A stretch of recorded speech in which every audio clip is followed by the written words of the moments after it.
The views and opinions of the hosts and guests are their own and do not necessarily reflect the position of the management and staff of Guardian Network.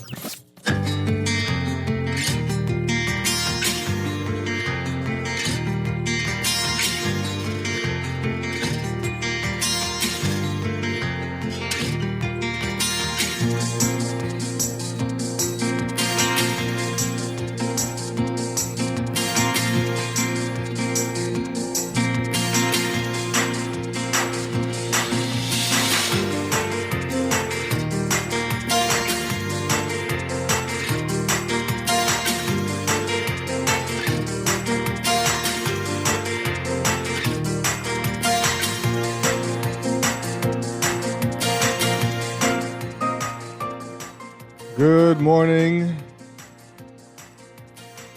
A bittersweet year of gains and many struggles. That's our headline today. And the Office of the Prime Minister announcing new posts for some new and some old members in the House. And PM hitting out at economic inequalities at a speech in Lyford Key. Later on in the show, we'll be talking with all of your favorite Morning Blend co-hosts, getting some commentary on the year from them. That's all straight ahead this morning. I'm Chester Robart, still filling in for the last day for Dwight Strachan, and this is Morning Blend. Wake up, it's a new day. Wake up, it's a new day. It's the start of a new way. You know that it's here. It's the start of the end of the old way. Revolution. Wake up, it's a new day. Wake up, it's a new day.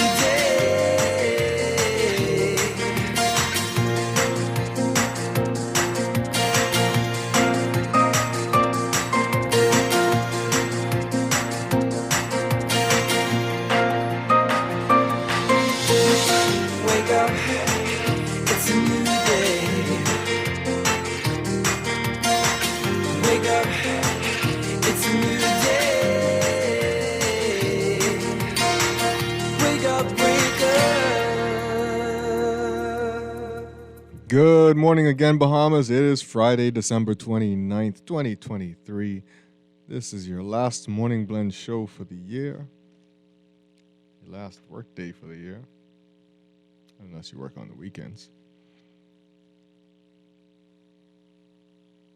And I'm Chester Robards once again, filling in for Dwight Strachan, who's taking the rest of the year off. I want to start 2024 with a bang. In a moment, Stephen Hanna will be joining me, and later on in Morning Blend Business, or just after the 8 o'clock news, we'll have more of your favorite Morning Blend co-hosts. It's all co-hosts, really. But first, it's time for the overnight, the latest breaking news from while you were sleeping, and the top national and international headlines this morning.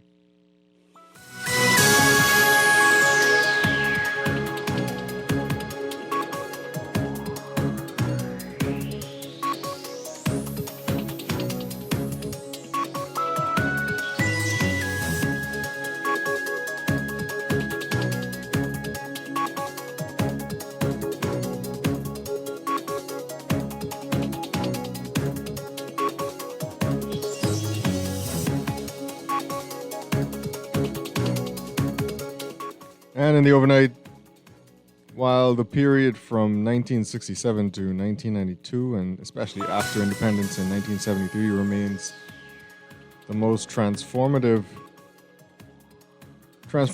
time in our post-independent history, administration policies meant that those who already had significant capital did very well, and there was no significant positive impact on national development under a Minnis administration, Prime Minister Philip Davis said in an address to the Lyford Key Club. The address was made on November 25th, but the Office of the Prime Minister declined a Nassau Guardian request for a copy of the speech shortly after it was given, saying it was a private meeting. The Prime Minister's speech was yesterday widely circulated on social media. Davis said the initial parceling out of the country's natural resources means that those who benefited were given an enormous head start in terms of the ability to accumulate capital and wealth. He said, quote, "Today we can easily see how that generational wealth has conferred economic security upon those families. This is what enabled the infrastructural interests and holdings they have since accrued."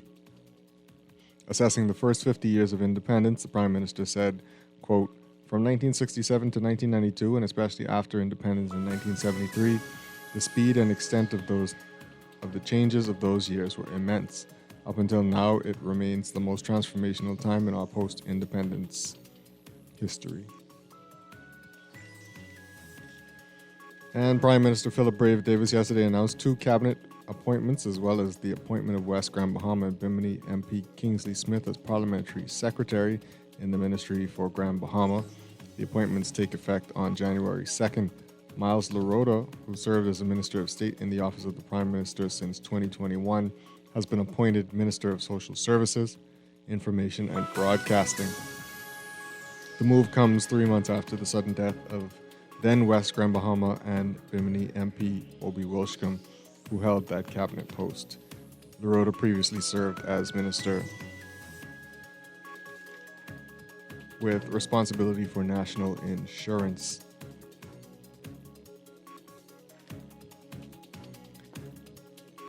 And the Nassau Guardian, looking back at the year that was, Arcandia Dames writing, the year 2023 was not a particularly remarkable year for the Commonwealth of the Bahamas, though it was one in which we marked 50 years of independence and sadly saw the death of a cabinet minister in office, which triggered a spirited run-up to a closely watched by-election.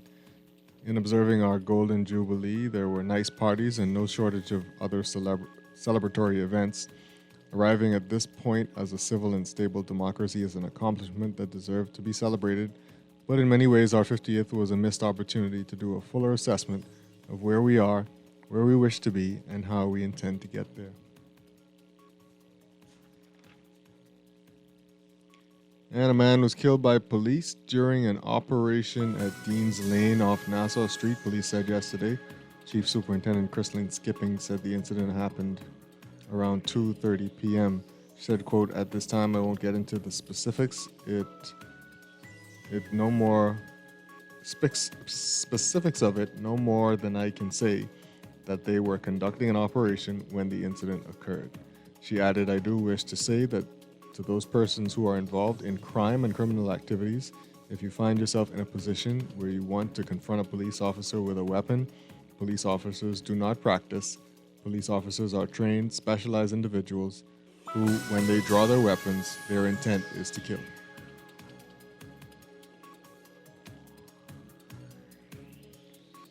And Minister of Youth, Sports and Culture Mario Bowleg said yesterday he expects competition to be stiff at the New Year's Day Junkanoo Parade. He said, quote, "I'm sure there are some groups that will be coming out with vengeance in their eyes, who will try to reclaim the crown. I'm expecting the competition to be much stiffer because there are people who said they should have won the parade and didn't. That's what makes Junkanoo so sweet."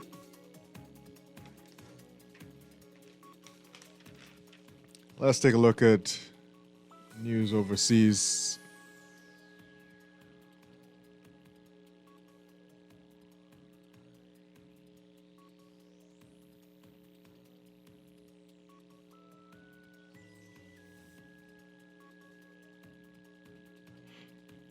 Trump is blocked from the GOP primary ballot in 2 states. The question is, can he still run for president? First, Colorado's Supreme Court ruled that former President Donald Trump wasn't eligible to run for his old job in that state. Then Maine's Democratic Secretary of State ruled the same for her state. Who's next? Both decisions are historic. The Colorado court was the first court to apply to a presidential candidate a rarely used constitutional ban against those who engaged in insurrection. Maine's Secretary of State was the first top election official to unilaterally strike a presidential candidate from the ballot under that provision, but both decisions are on hold while the legal process plays out. That means that Trump remains on the ballot in Colorado and Maine, and that his political fate is now in the hands of the U.S. Supreme Court. The main ruling will likely never take effect on its own. Its central impact is increasing pressure on the nation's highest court to say clearly, can Trump still run for president after the January 6, 2021 attack on the U.S. Capitol?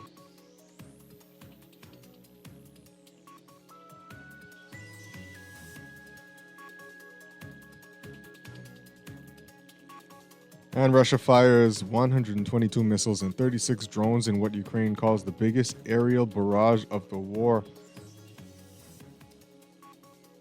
Russia launched that barrage against Ukrainian targets, officials said Friday, killing at least 20 civilians across the country in what an Air Force officials called the biggest aerial barrage.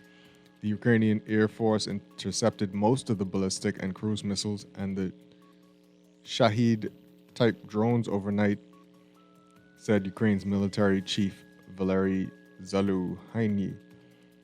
Air Force Commander Mykola Oleshchuk wrote on his official Telegram channel that it was the most massive aerial attack since Russia's full-scale invasion in February 2022. According to the Ukrainian Air Force, the previous biggest assault was November 2022, when Russia launched 96 missiles against Ukraine. This year, the biggest was 81 missiles on March 9th, Air Force records show. Western officials and analysts recently warned that Russia had limited its cruise missile strikes in recent months in an apparent effort to build up stockpiles from massive strikes during the winter, hoping to break the Ukrainian spirit. Let's turn our attention to sports now.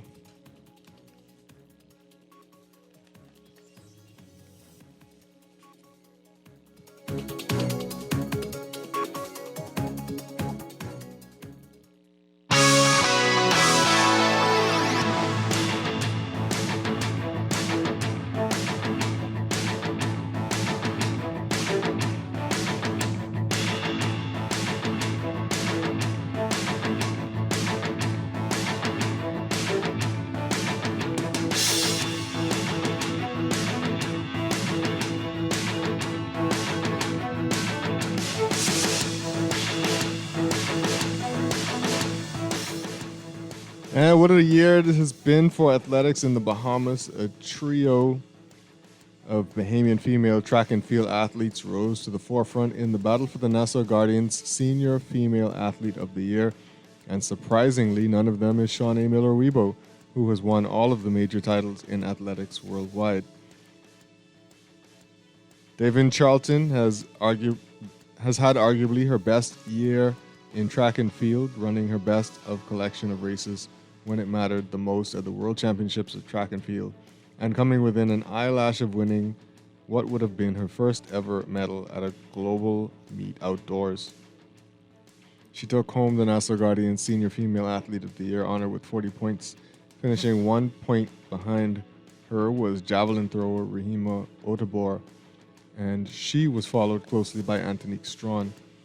Bahamian professional female basketball player Jonquel J.J. Jones finished fourth, and former track and field athlete turned fitness athlete Ivanique Kemp rounded out the top five.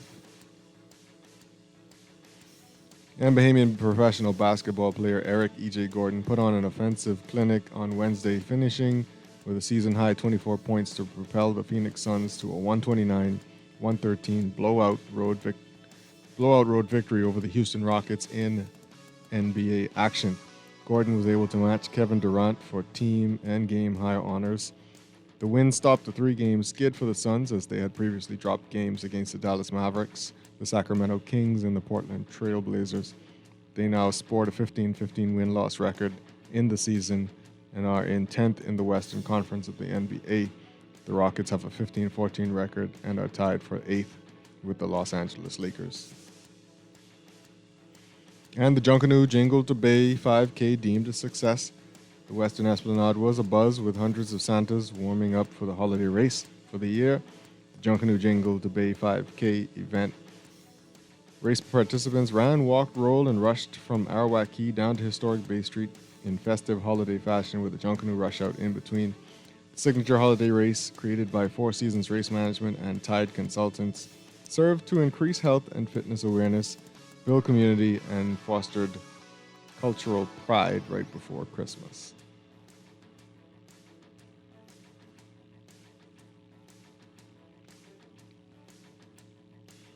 In international sports,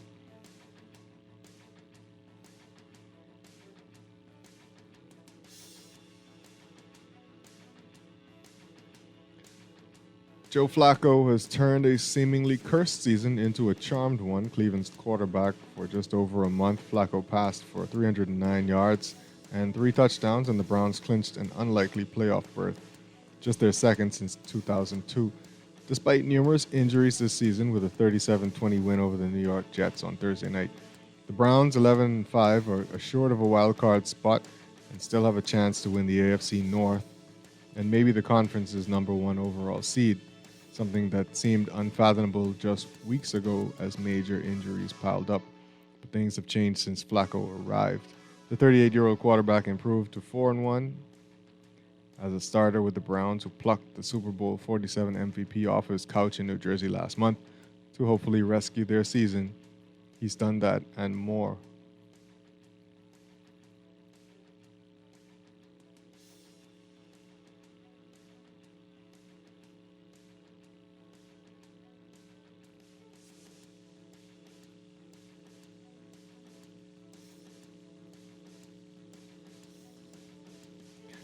And the Pistons' 28th loss in a row was unlike any of the many, many other defeats that came before it in what is now tied for the longest losing streak in NBA history. The result was the same. Detroit opened a 21-point lead against the league-best Boston Celtics on Thursday night and then rallied from a 6-point deficit in the final minutes to force overtime before the Celtics recovered to win 128-122. It was the first time all season the Pistons led by more than 20 points, and the first time they had gotten to overtime in the 2 months since their last win. Pistons coach Monty Williams said, quote, "I'm unbelievably proud of the group, the way they bring it. They've heard all the stuff about our team, and they just keep bringing it. I know it's going to pay off." As you look at sports and you look at the overnight, your first look at weather is up next.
And here's your outlook for today. A second reinforcing front will move into the northwest Bahamas, overtaking a weakening front across the central Bahamas, ushering in cooler temperatures through tonight. In special warnings, beachgoers should exercise caution along Atlantic exposures due to the risk of rip currents. For all islands, weather partly to mostly cloudy and a bit breezy with a few isolated showers and a chance of isolated thunderstorms through tonight.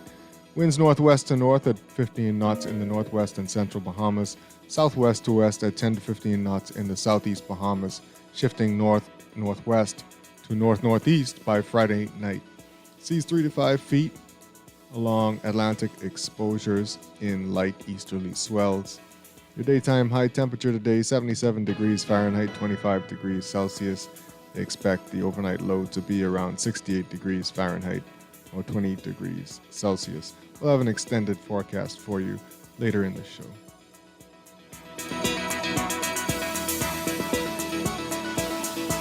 Wake up, it's a new day. Wake up, it's a new day. It's the start of a new way. You know that it's the start of the end of the old way. Wake up. When we come back, we're discussing some of the day's top stories. That's when Morning Blend continues here on Guardian Radio 96.9, home of fresh news and smart talk all day.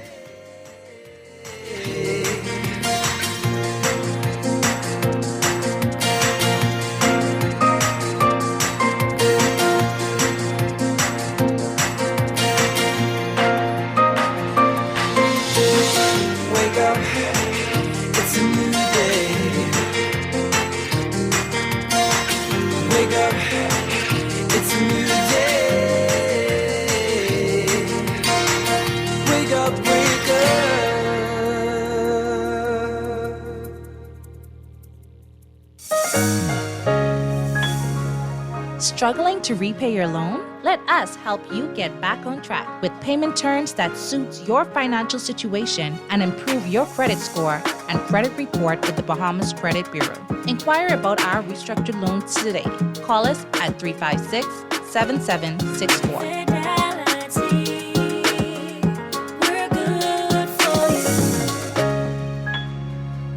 Doctors Hospital has reimagined primary care. We have invested to improve our health system, ensuring that accessible, affordable, world-class clinical care is closer to you. We understand that your relationship with a primary care provider shapes the foundation of your overall health. Our new modern primary care facilities are where critical diagnoses and true personalized treatment begins. With locations across New Providence, Grand Bahama, and Exuma, we invite you to experience the Doctors Hospital difference. Book your next appointment at clinics.doctorshosp.com. Cashmas time, here we go. Mercy's doing it big this year. Cashmas time with extra chair. 12 days of merry winnings from your friends at Island Game. Friends we trust, hey we know. Cashmas time, here we go. Prizes and lots of dough. This Christmas, come catch a lick with 20 on your account. Quick, quick, quick. And you can win some awesome stuff at Percy's Island Game. Towards the heights of the season, Scotiabank wanted to give the people a lift for mom, dad, and kids. Apply for a Scotia Plan loan and unwrap the perfect Christmas gift. Fix your home, buy new appliances, or go on vacation. Scotiabank is giving holiday cheer with an all-expense-paid weekend trip for two to Miami for 3 days and 2 nights. When you apply for a Scotia Plan loan from now until December 31st, enjoy low interest rates and no payments for up to 2 months. Unwrap the perfect Christmas with Scotiabank. Wake up, it's a new day. Wake up, it's a new day. It's the start of a new way. You know that it's the start of the end of the old way. Wake up, it's a new day. Wake up, it's a new day.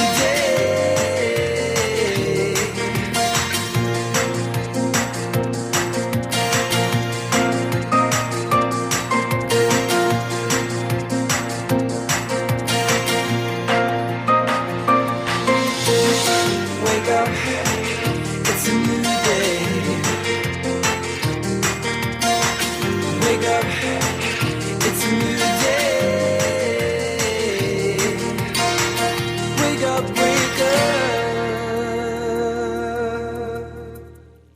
Welcome back to Morning Blend on Guardian Radio 96.9. We are streaming live on www.guardianradio.com and the Guardian Radio, www.guardiantalkradio.com and the Guardian Radio app for your smart devices, and on your televisions on Cable Bahamas Channel 969 or BTC Flow Channel 612.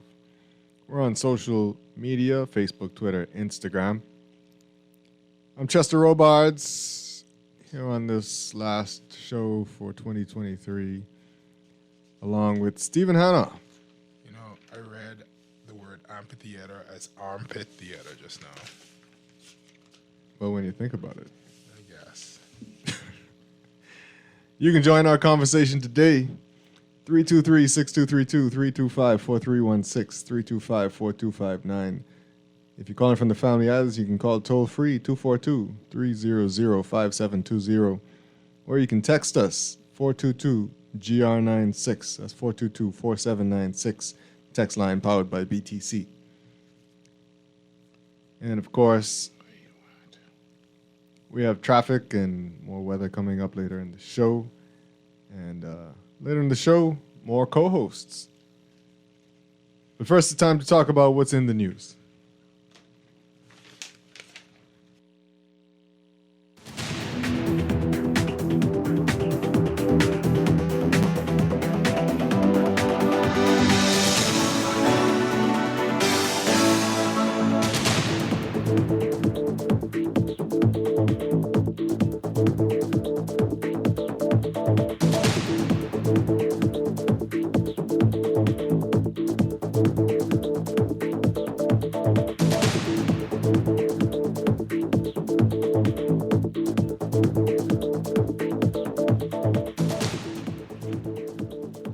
And in the news, What?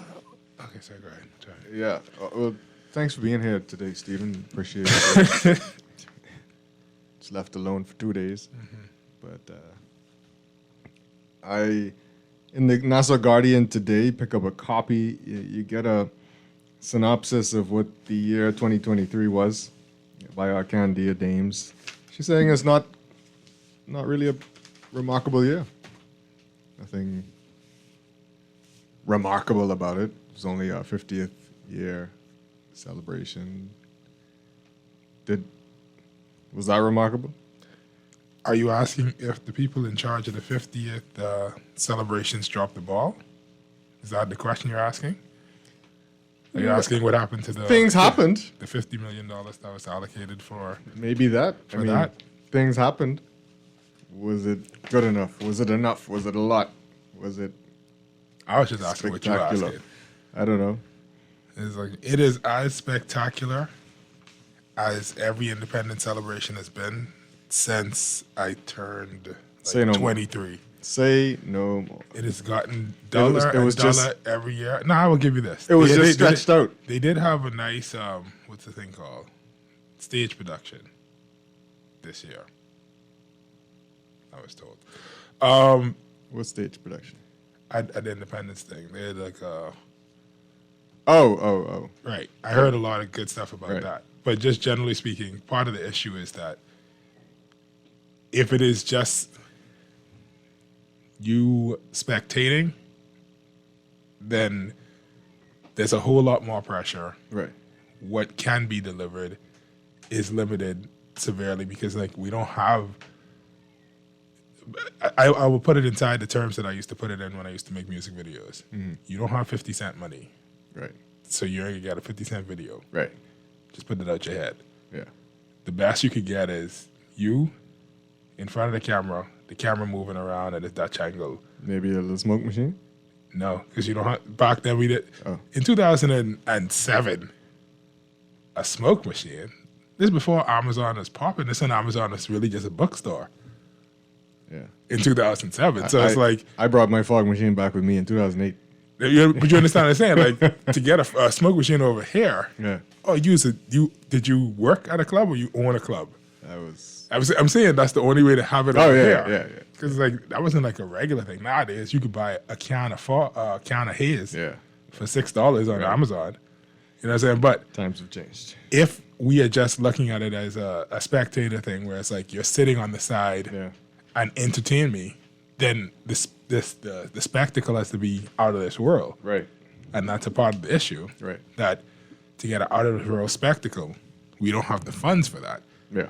So, I mean, it's really a ball drop in terms of culture with a capital C. You know what I'm saying? Like, what is it? Yeah. What is culture? We say it all the time, but like, Yeah. Well, what were the memorable things about the 50th anniversary celebration? I only remember there being a party at Bahama that people could. There were lots of parties. There were lots of parties. But Yeah. I only remember this like 70s theme thing or something. I don't remember. What it was. I wasn't invited, so I don't know. You gotta buy tickets. Oh, You could have bought tickets. Well, too. then no, I couldn't go because I don't Yeah. have money to buy the ticket. Yeah. But the whole point is like, for this to be a real thing, in your heart, you have to feel like I need to celebrate this in a way, Yeah. right? And then you can give people ways to celebrate it, and I will give them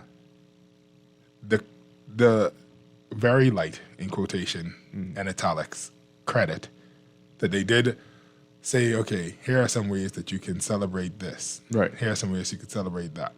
Right? But in terms of the push Yeah. for those things, in terms of you got to do small church. That's for all those Bahamas Harvest people out there. All right? You know, like you can't just like, if you expect people, you can't just be like, okay, I'm in church. Where are the people? You got to go out, and then you can't have a 5,000 member church and expect that to be sustained. You got to break up into like, okay, here's a group of 10 people, y'all go over here. Here's a group of 10 people, y'all go over there. That's the type of stuff that you have to use to tackle it. And, whatever. Anyway, that's that when you ask the question, those are the thoughts that come to mind. I mean, I'd love to hear from people if they thought, that the year that was the 50th anniversary was something remarkable, spectacular. Did you participate in anything? And how did you participate? I'm going to be honest, I don't know if I did.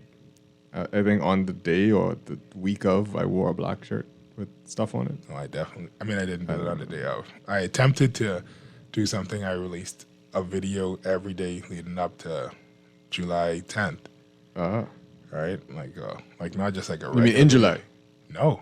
For 50 days from May 22nd. Wow. And like, I'm not talking about like a video of me in front of the camera. I'm talking about like scripted actors. I missed Probably, that's fine. but it required like there's a lot of things that we need to figure out as Bahamians, and those things will make us better. Right. And the first thing is, what is a Bahamian? Yeah. All right. And that was a thing that came up during the year. Mm-hmm. It's like, because what it wasn't there like a whole thing where it's like we changing the whole if you're born to a woman, man, Supreme Court, something, blah blah blah. Like, I feel like that came up this year. That came up this year, yeah. Right. But the question is, so last night I was on the YouTube, and it was this video of this guy saying his friend was like, "Oh, vowels," and he's like, "Oh, I don't know what that is," and everybody's laughing at him. And it struck me, Chester, I don't know what a vowel is. Do you know what a vowel is? What it is? Yes. Don't give me an example of a vowel. Mm-hmm. Explain to me what a vowel is. If I never saw letters before, how can I tell why A is a vowel versus Z? The vowel is the cornerstone of a word. No, it is the nucleus of a syllable, but that doesn't tell me how to tell the difference between a consonant and a vowel. And that's the thing. That's a word that we use all the time. That's something that everybody assumes that they know, but they don't actually know. Like, vowels have to do with how the sound comes out of your throat. So a vowel has less friction on your vocal cords. That's the actual definition. All right? I see. But nobody knows that. Mm-hmm. But we assume we know what a vowel is. Right. What is a Bahamian? We assume that we know. But outside of a strict legal definition, that even that is, Does in question. Does one need a strict legal definition of what a Bahamian is? I'm saying outside of that, which even that is in question sometimes, what do we define as a Bahamian? Not give me an example of a Bahamian. Right. What makes a Bahamian? And we have to figure out that first. Right. Then we could address culture. And then the celebration wouldn't require $100 million to make us feel like something happened. Because we'd say, oh, this is what we are. This is a celebration of this. Right. But even something as simple as saying, oh, if you're a Bahamian, if you celebrate John Canoe, they don't have John Canoe on Long Island.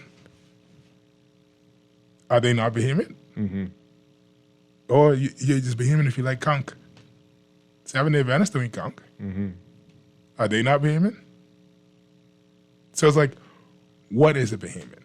Let's see. And until we get to figure out what that is, it's always going to be a lackluster year. And not just inside of independence, but across the board. Yeah. Because we haven't figured out what we are. Yeah. And so how can we say we're a nation? A nation of what? Ooh. That brings us to, so you can talk about that. If you agree or disagree with what Steve was saying about Bahamianism, Bahamianship, let us know. You can call us, text us. But I thought it was interesting, this speech that the Prime Minister gave in Lyford Key. About economic inequality. Hitting at economic inequalities. First of all, that the speech happened in November and that they didn't want to make it public because it was a private address to Lyford Key. I don't know what to say about that. Okay. Did he get paid for it? Probably not. I mean, I feel like that would definitely not.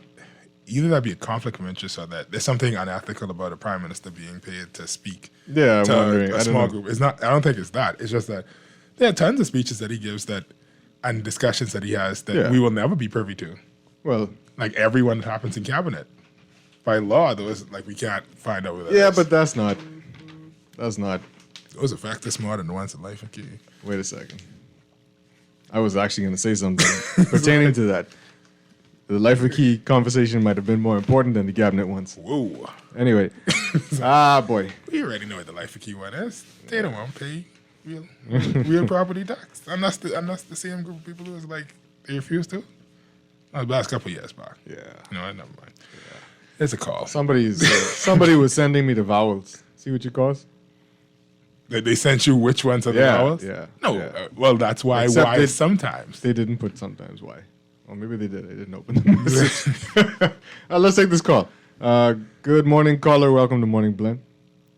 Chester and Stephen, good morning. Good morning. How you doing? Stephen was asking what is the Bahamian. Yeah. You know, I lived in London for 6 years. I remember one afternoon I bought a bucket from work. And while waiting at the bus stop, I started to beat the bucket.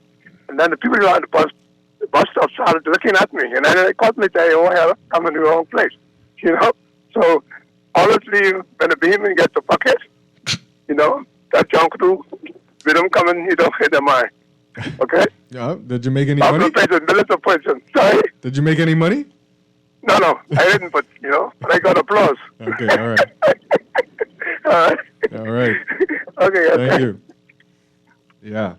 So let me just read some of what the Prime Minister said in the speech. It's pretty long. It's you can find it in the Nassau Guardian. But he's saying that assessing the first 50 years of independence, he said from 67 to 92, and then especially after independence in 73, the extent of the changes in those years were immense. And then he said, up until now, it remains the most transformational time in our post-independence history. So, from 92? From 67 to 92, and then, well, I'm not sure if he's saying after 73, but all of that, I mean, all of that was after 73. Post-independence has to be, yeah. Right. So you would think that that's the most transformational time. It has, okay. Maybe there's something missing there. Maybe. But he's saying that A lot of families in the country got a big leg up in terms of building wealth. He said that earlier. Did he say that? Did he say those words or? No, not really. Ambition to pursue and create. Okay. He's saying, Okay. after the initial burst of middle-class success, educated Bahamians were later encouraged to become job seekers rather than people with high ambition to pursue careers and create wealth. With access to the big sectors of the economy still largely remaining in the hands of the few, over time, frustration and cynicism has grown among the many. In the context of where we find ourselves today, I see strong similarities between the desire for fundamental transformational change that existed then and the present desire for fundamental transformational change that exists now. Davis said that with the first change of government since independence taking place in 92 under Prime Minister Hubert Ingram, national development was characterized by a more managerial approach. The status quo was left largely intact, he said. So he said, quote, a quick glance at some of the biggest initiatives of the time reflects an ideological shift which removed certain economic protections for Bahamians that had been implemented during the Pinling years. Movable Property Act amid property, the real estate industry, the horrible quagmire of web that it is today. He said other social initiatives such as the liberalization of the radio airwaves introduced similar ostensibly free market changes as proliferation of media, especially the radio call-in format was the early version of social media landscape on which we live today. Language was about virtues of capitalism and so on. Public money was used to generously subsidize many of these projects and create protections against competition and other market forces. Oh, that's a part that you should highlight and like just blow up on a giant billboard somewhere. Because it's like, for all the people who worship at the feet of capitalism, just know that it is the public funds. It is a collective, the tax that you hate to pay that is making all this stuff possible. None of these giant corporations out here just freewheeling it. The government is helping you guys to succeed, to exist. This person says, he says privatization did not change the basic economic model. Nope. And instead shifted the emphasis to the promotion and protection of established economic interests. I'm wondering why the speech wasn't released right away. It's a good run through of why we are where we are. Because it wasn't for us. But why tell these people this? Because it's because they, so you know that the part inside the Mark Antony soliloquy, is that Mark Antony? Yes, in Julius Caesar, where it's like, if I told you what Caesar had for you, it would make you mad. So it don't make no sense. Because all I could do is cause y'all go crazy and break up everything. All right? So it's like, if I told you that notwithstanding the expanded wealth trickle down to wide society, it's in fact that it's clear that there, in fact, it is not clear if there's any, in fact, beneficial trickle down effect. So it's like, as much as people say there's a trickle down effect, we don't. It's very much not happening. It's scary that the Prime Minister of the day is saying this. Yeah. And now, what are you gonna do about it? Well, I mean, so here's the thing, and you have last week, I was like taking deep breaths every time I had to defend the number boys. All right? And so it's like 5 years ago, there's no way you could tell me that I'd be on the radio about to defend Philip Edward Davis. But here I am. You cannot say that the Prime Minister, you might disagree with how he's gone about it, but you cannot say he did not attempt and try to say, hey, y'all over there, stop. The whole price thing with the food stores. You remember that? When it's like, hey, we got to put a cap on this. Y'all can't go about this price or whatever.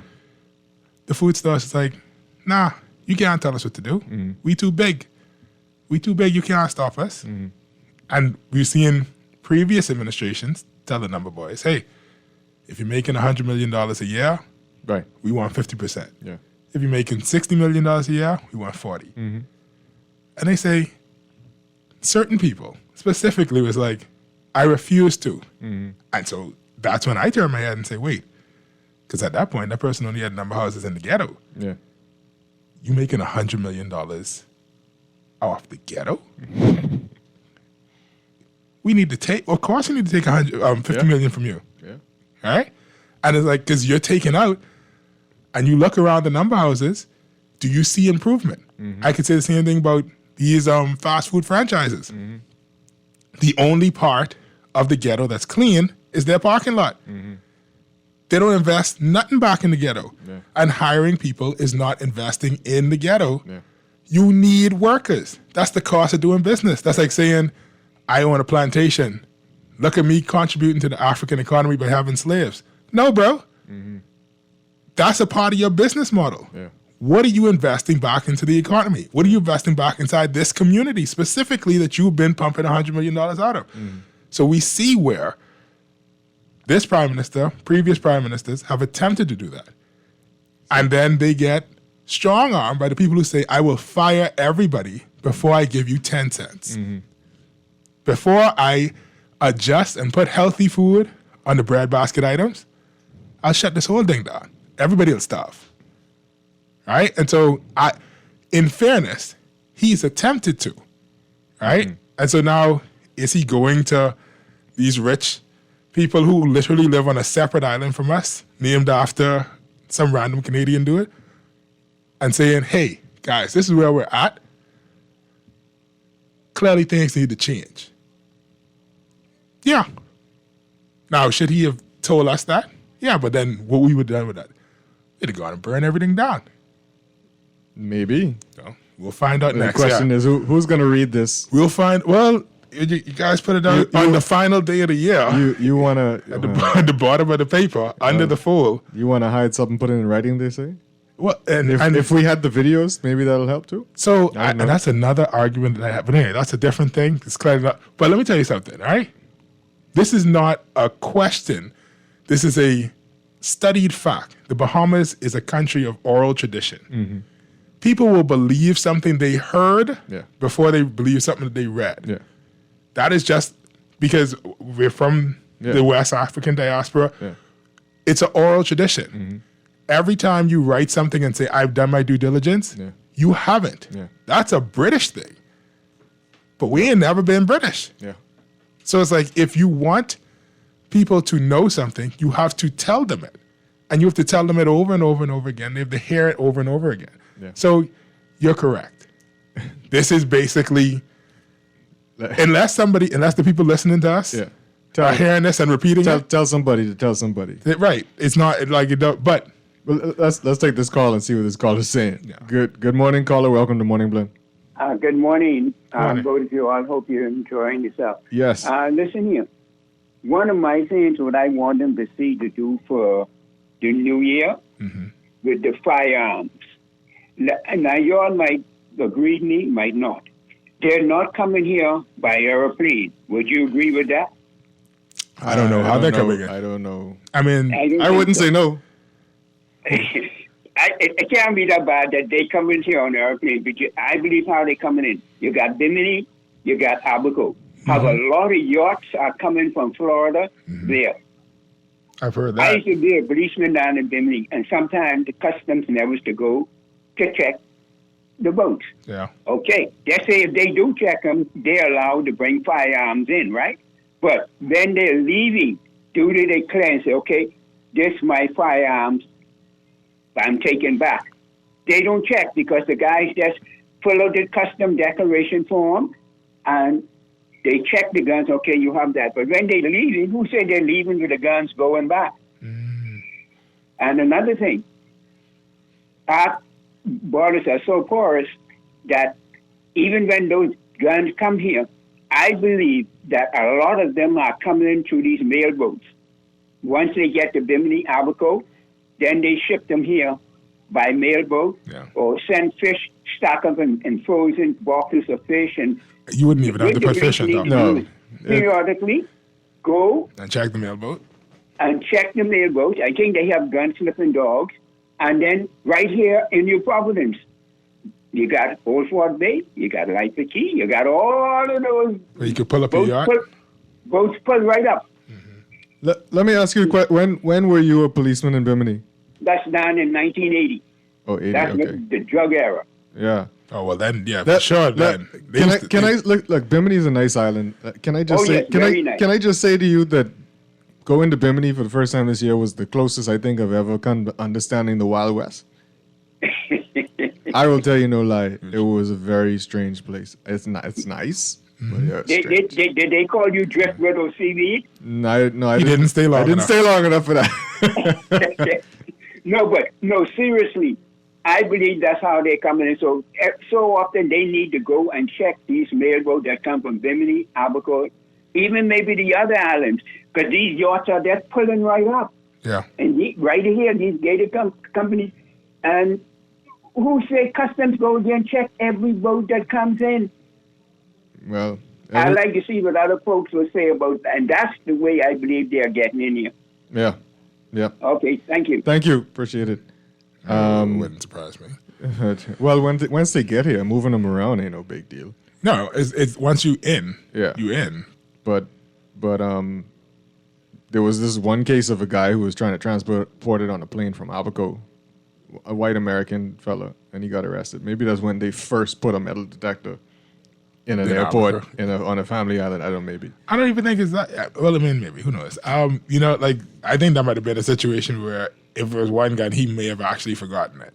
Maybe. And then don't forget that when you live in a country that is as powerful as the United States and as large as the United States, sometimes you forget when you're not in the United States. Yeah.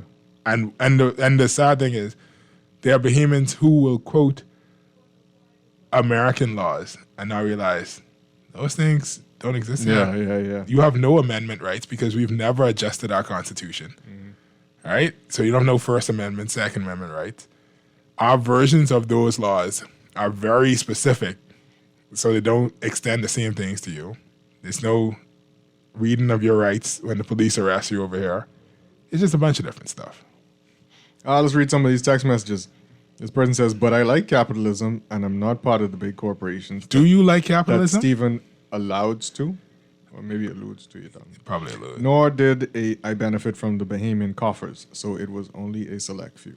No, but see, people are always saying that they like capitalism. You think you like capitalism. What you like is being able to see the fruits of your labor. And that's socialism. Yeah. Right? You owning the means of production is the first step. You sound like Lenin, bro. Right? It's like that's not capitalism. Capitalism is when you don't do no work. You own everything and everything works for you. You have the capital. And this is literally what the Prime Minister is talking about. The people who already had money continue to make money. The status quo did not change. Right? We got swung. And once again, Majority Rule Day is coming up January 10th. People think the majority is black people. And you could count it that way.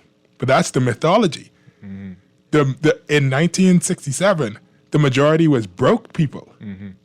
Right? So that was black people, white people, County Joe people. All this was broke. Yeah. It was a handful of people who was rich, mostly white. A couple of them was colored, a couple of them was black.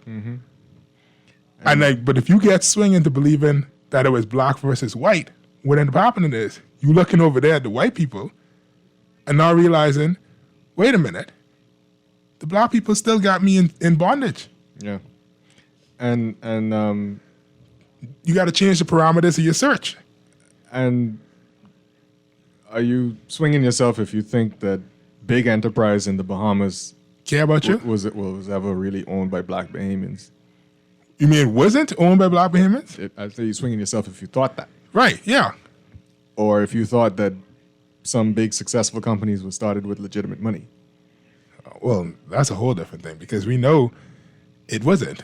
Right. So how could the money be legitimate if it come from rum running, if it come from owning slaves, if it come from land that your daddy buy when he was inside Parliament and sell it to yourself? Right. And also drug money.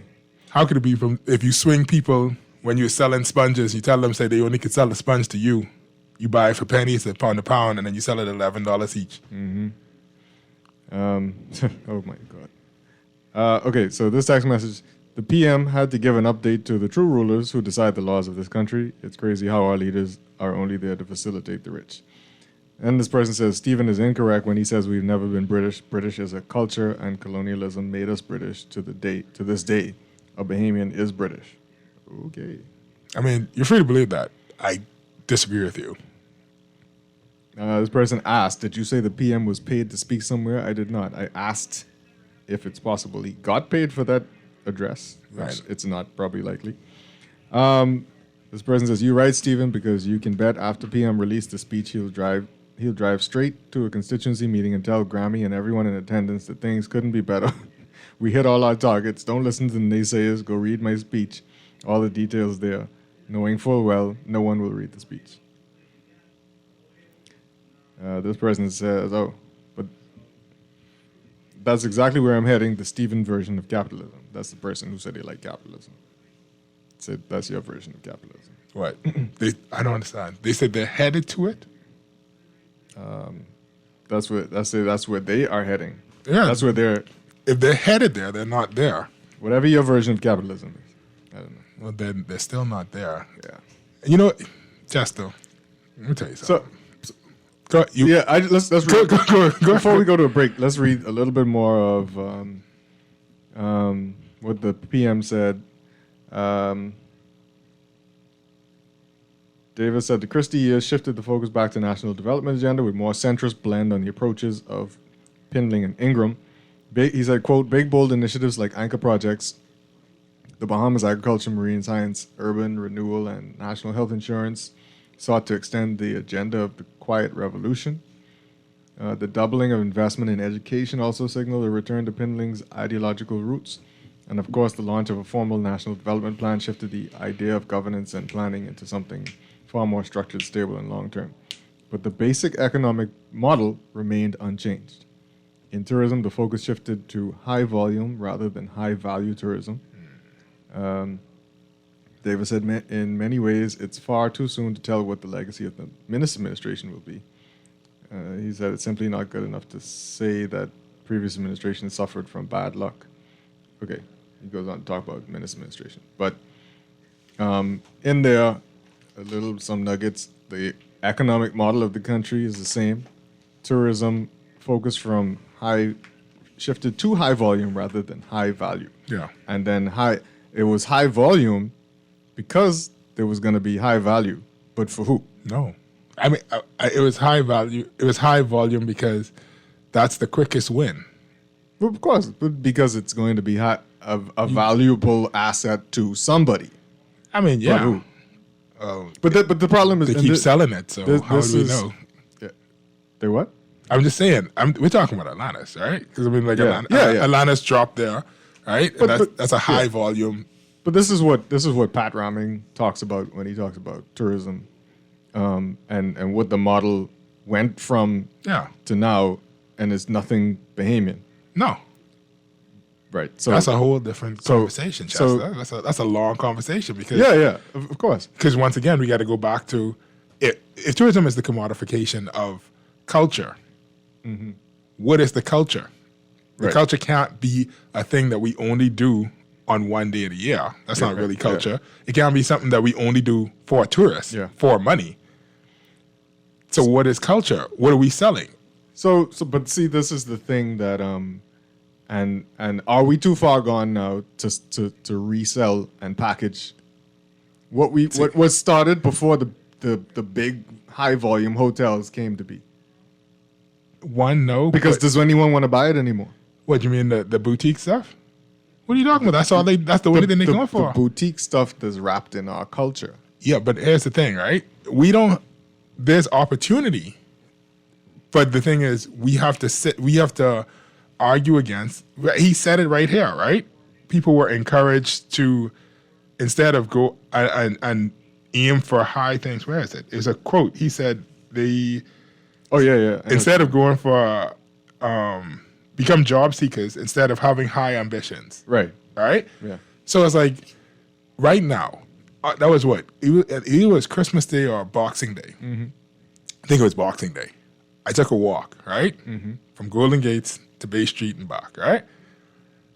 You know how many clearly tourists that I see walking from Super Value, Blue Hill Road, all the way back up to somewhere in being in Grantstown, because they staying at somebody Airbnb in the heart of the ghetto. Right. There's opportunity. Yeah. Now, the biggest opportunity will always be for the people who hold on to the land, who own the land. Right. Right? But there's nothing for those tourists to do other than John Canoe's on this day, you could go to John Canoe. Yeah. Or this is on that day. If we sell sun, sand, and sea, but what happens when it rains? What happens for the tourists when it rains? We don't have nothing, right? Yeah. But that's not true, because Bahamians do things when it rains. We still have things that we do. Yeah. There's opportunity for all these people who do John Canoe to make money year round. Yeah.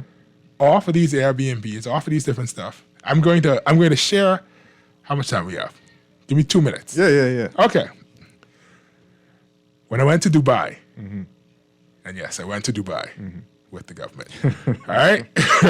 When I went to Dubai, I saw something that I was like, wow, here's a thing that is easily replicated, that we could easily do in the Bahamas. And the only difference is, instead of doing it on sand, we'd be doing it on water. And sometimes you don't even do it on water.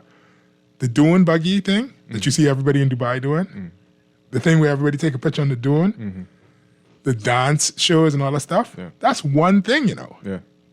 You go to the hotel and say, hey, I want to go to the dunes or whatever. And they say, go back to your room. I'll call you downstairs. How many people in your party want to go? They park the Jeep, the Land Rover comes, picks you up. They take you one place. They say, okay, drive around on the dune buggies. Yeah. Get back in. Then the Land Rover drives up and down on the dunes. Take you to the top of the dune. Take a picture at sunset. Yeah. Get back in. Then they drive you to the middle of the desert. There's a show. You ride the camel. People do the dance. You eat your food. Then they drive you back to the hotel. That's different vendors who came together and said, I can only make this much money doing jet ski. But if I connect the jet ski with somebody who's cooked food, with somebody who's tells story, with somebody who's do music, and we do it on Rose Island, or we do it on one of these little keys. And this the crazy thing, Chester. When we was driving away, we look in the desert and we realized we was at one camp. It's like 10 of these camps experience the exact same thing.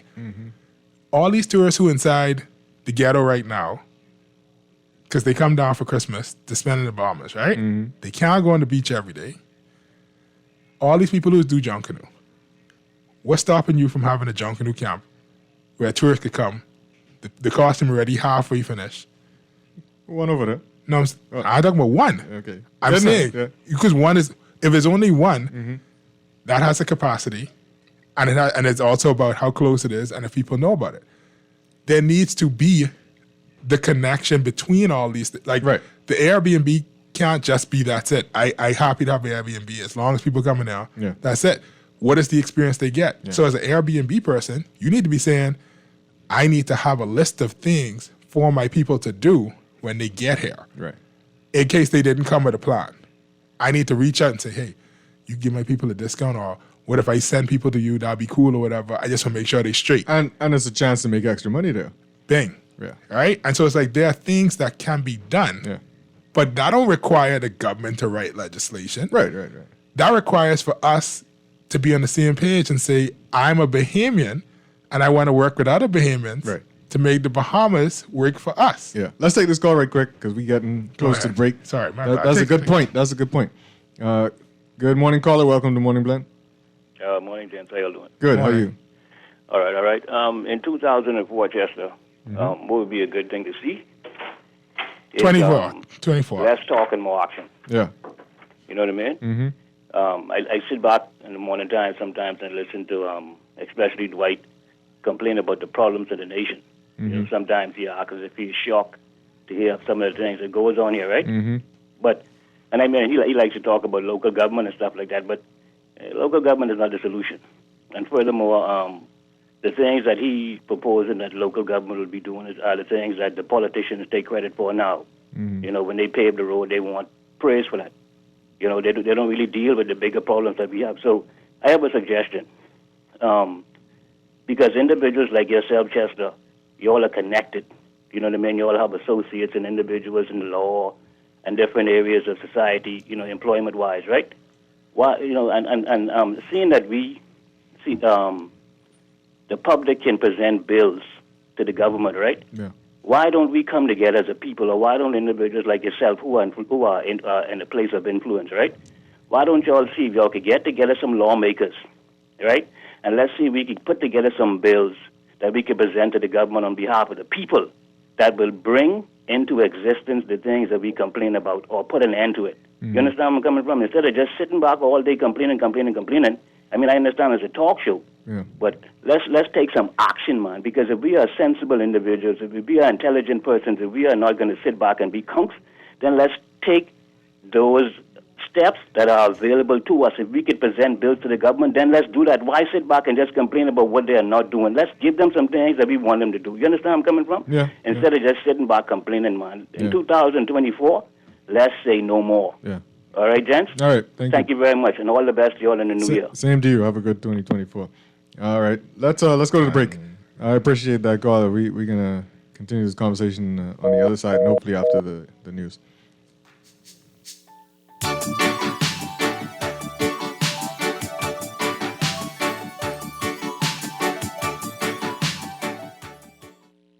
It's $1 million Christmas, and Everybody Wins is hooking you up. From December 1st to December 29th, you can win cash giveaways. Get into the cash vault, spin and win, and take advantage of other random raffle drawers. Prizes like mortgage payments, rent payments, utility bills cleared, cold cash, and more. To enter, you must sign up and get a verified account, and simply spend $20 or more, and you're in. To be eligible, you must be 18 and over. It's $1 million Christmas with Everybody Wins. Terms and conditions apply. At Wendy's, we are different. We don't just use beef. It's fresh, never frozen. Our burgers are square because we never cut corners. Served hot off the grill with fresh lettuce, tomatoes, onions, and American cheese. We believe in fast food done right. Always serving fresh, never frozen beef. Order a hot, juicy Dave single, double, or triple. Made with fresh, never frozen beef. Now only at Wendy's. Different inside and out. Scotia is turning your wishes into wins this holiday season. Spend $120 or more on your Scotia credit card between October 25th and January 10th, 2024 for a chance to win an amazing prize valued at $15,000, plus 2 consolation prizes of $5,000 each. Don't have a Scotia credit card yet? Apply today for a Scotiabank credit card online at bs.scotiabank.com or visit any Scotiabank branch. Conditions apply. This is Guardian Radio 96.9 FM, Nassau, Bahamas.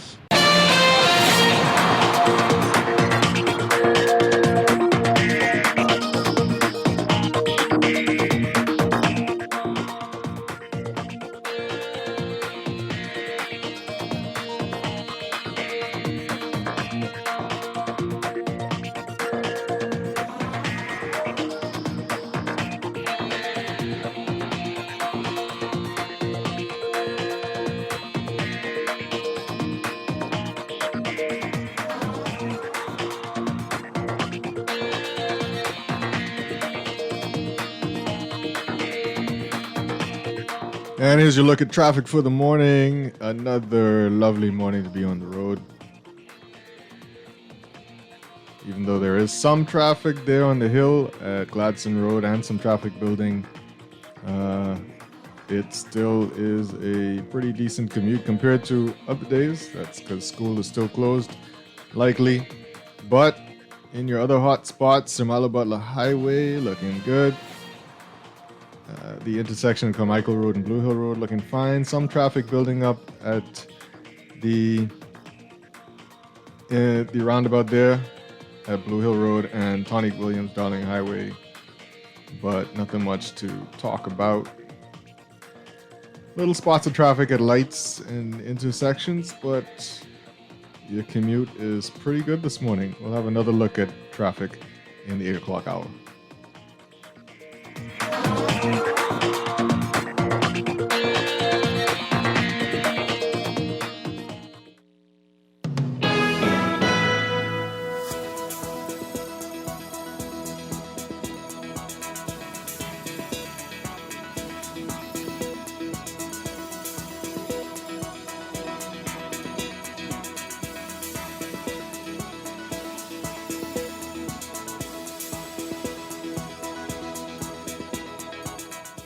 And here's your look at weather for today. Your general situation, a second reinforcing front will move into the northwest Bahamas, overtaking a weakening front across the central Bahamas, ushering in cooler temperatures through tonight. Beachgoers should exercise caution along Atlantic exposures due to the risk of rip currents. For all areas, weather partly to mostly cloudy and a bit breezy with a few isolated showers and the chance of isolated thunderstorms through tonight. Winds northwest to north at 15 knots in the northwest and central Bahamas. Southwest to west at 10 to 15 knots in the southeast Bahamas, shifting north-northwest to north-northeast by Friday night. Seas 3 to 5 feet along Atlantic exposures in light easterly swells. Your daytime high temperature today, 77 degrees Fahrenheit, 25 degrees Celsius. Your overnight low temperature, 68 degrees Fahrenheit, 20 degrees Celsius. We'll have an outlook for you for Saturday and Sunday after the 8 o'clock news. Easy Car Sales invites you to an electrifying experience. Take an electric vehicle for a spin and discover the future of driving today. There is an EV waiting for you at easy242.com.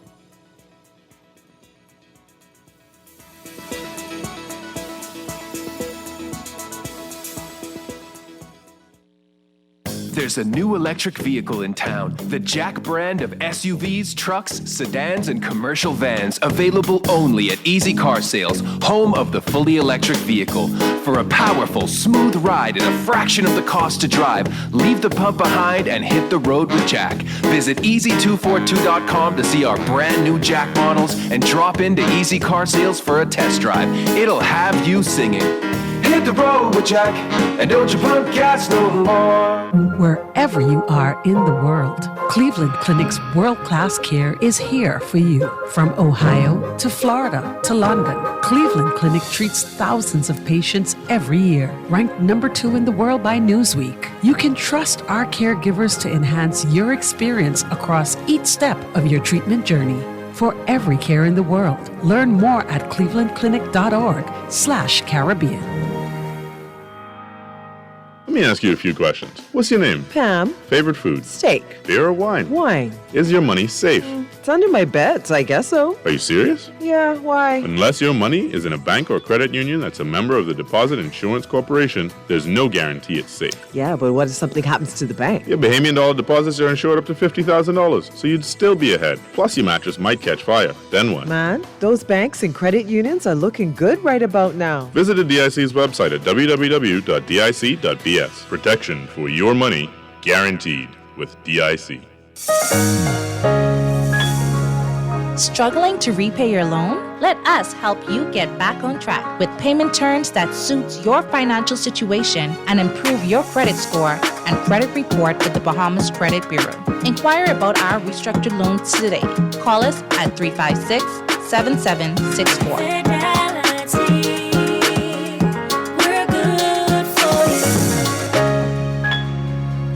What would you do with extra cash? Plan a trip. Overhaul my wardrobe.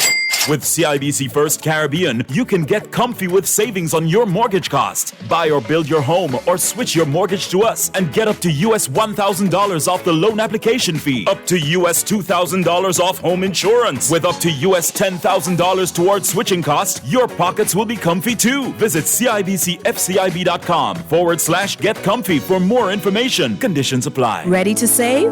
You can put $100 into the CFAL Savings Express Plan and make sure your money keeps growing. Earn interest on your savings while you're sleeping, eating, or standing in line at the bank. Ready to invest? Start by putting $1,000 into our mutual funds and earn interest there too. Because at CFAL, your interest is our interest. Visit CFAL.com to start now.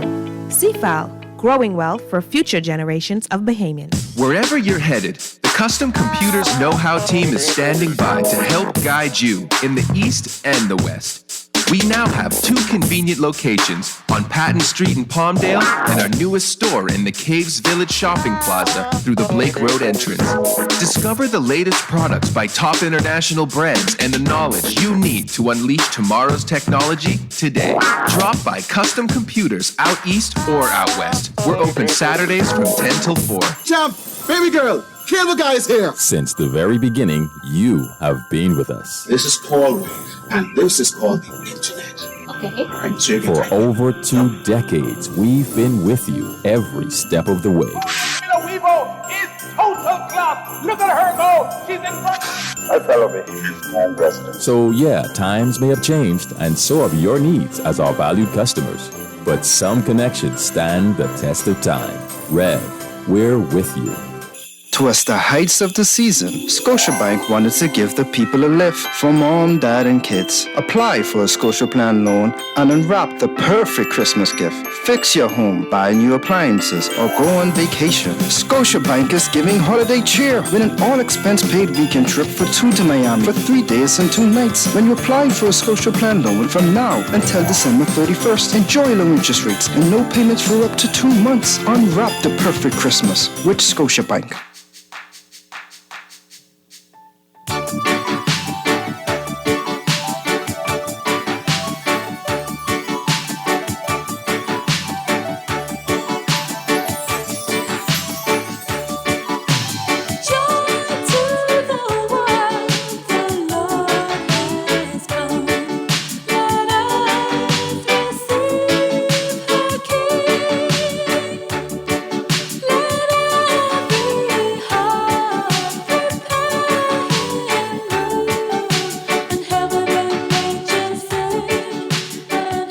Good morning. Welcome back to Morning Blend on Guardian Radio 96.9.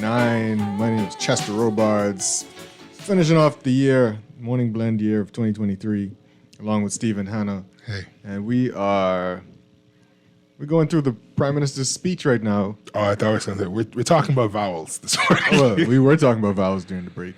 Kuth and kun. Yeah. And kuz. Because I was explaining to Chester, if you remembered, that the vowels are A, E, I, O, U, sometimes Y, and W. And apparently sometimes W when you're a Welsh speaker. Well, if you borrow some words from Welsh. But also just in general, because cow, the W in cow is a vowel, apparently. Yeah. But go ahead. We were talking about the Prime Minister's speech. Yeah. I just want to, before we go to the 8 o'clock news, I want to just read what he said. The article says, speaking of his own administration, Davis said its driving principle is rooted in the concept of economic justice, which is based on the simple but profound idea that an economy will be more successful if it is fairer. It is. And he says, quote, it seeks to redress some of the inequalities created by the inherited system by giving everyone a fair chance. Most should prosper, the Prime Minister said. What does this mean in practice? We want to have in place the economic structures to ensure that people earn a fair and decent income. We want workers to earn not just a minimum wage, but a livable wage. Yes. We will work to make the system of taxation fairer. And he gone there to threaten them. That's what Davis said his administration will ensure that public investments in education, housing, transportation, and other sectors benefit the many. Owning a second home is just it's a form of tax, like a form of tax. No, tax. Insert second word here. Because you only have to pay tax one place. You can't pay it. You don't pay certain taxes both places. So it's like, oh no, I live here 6 months out of the year, and I can prove it. Yeah. So I'll pay my income tax over there. Yeah. And then we don't have income tax. Yeah. And also you rent the property that you have and make money off of it. it. So, and avoidance is the word. Yeah. Well, yeah. Yeah. Haven as we are. Well, a haven for some. We're gonna go to the break, but this it is the paradox of utopia. This speech is refreshing. It should be printed. I would like to have the full copy. Yeah, me too. I don't think that it was shared in our group, but I would like to. I don't know if it's on OPM's website either. I don't know. Actually, don't know. No, I think they said they requested it and it was sent to the Guardian. Yeah, where we got it from. Because this should be. This is required reading. This should be in schools. Right, and then we should put this literally on billboards around the country. Absolutely. To remind people. I would put it in front of several of these giant establishments to remind them. But anyway, I think what now happens is, like the caller said, some action, right? Now that you've painted this picture of what the Bahamas should be and what it should look like and how its citizens should be participating in the economy, now what? But some of these things are for us to act on as well. I agree. And part of that is also... Red tape is still very strong. Here's the thing, right? I will tell you the one thing that all these people have issue with. They want to be loved. Stop smiling up in these rich people's face. Let's go to the 8 o'clock news. This is Guardian Radio 96.9 FM, Nassau, Bahamas.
And now at 8:15, it's time for your final look at weather for the day.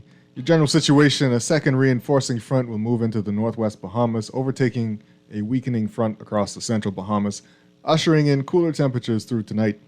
Beachgoers should exercise caution along Atlantic exposures due to the risk of rip currents. For all islands, weather partly to mostly cloudy and a bit breezy with a few isolated showers and the chance of isolated thunderstorms through tonight. Winds northwest to north at 15 knots in the northwest and central Bahamas, southwest to west at 10 to 15 knots in the southeast Bahamas, shifting north-northwest to north-northeast by Friday night. Seas 3 to 5 feet along Atlantic exposures in light easterly swells. Your daytime high temperature today, 77 degrees Fahrenheit, 25 degrees Celsius. Your overnight low temperature, 68 degrees Fahrenheit, 20 degrees Celsius. In your extended forecast, the second frontal boundary will move southeastward with building winds and seas in the wake of the front. And your outlook for Saturday, mostly cloudy to occasionally overcast and a bit breezy with isolated showers and the chance of an offshore thunderstorm.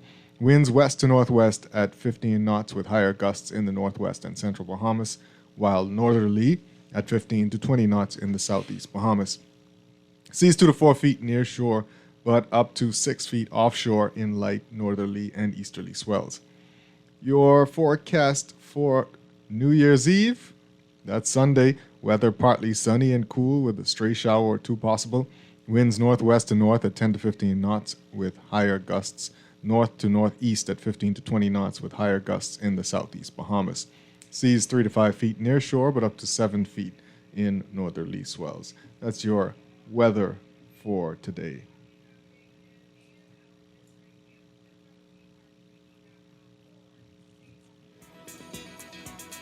At RBC, we know buying your new ride is a very personal experience with many decisions to make. That's why we leave the car choice to you and ask that you leave the rest to one of our RBC Auto Finance specialists, trained to provide sound advice and helpful solutions to make your dream car a reality. The RBC Auto Finance team is mobile, flexible, and will meet you almost anywhere. Visit rbc.com/lovemyride to connect with an RBC Auto Finance specialist in your area.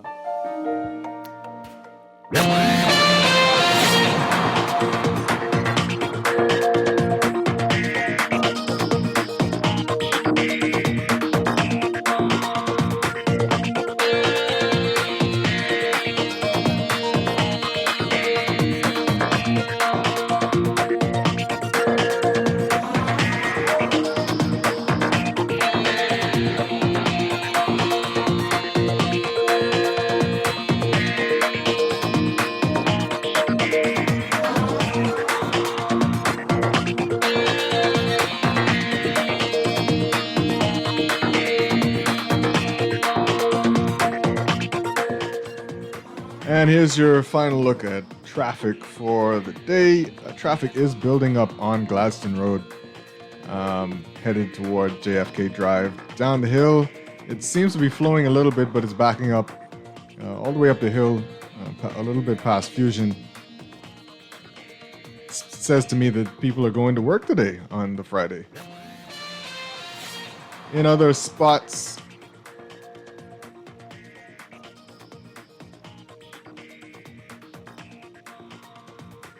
Sarmalo Butler Highway, some traffic building up near the roundabout there at Tawny Williams Darling Highway, but not as bad as most mornings. Those really are your hot spots for the morning. Some building traffic at lights, but not much to speak of.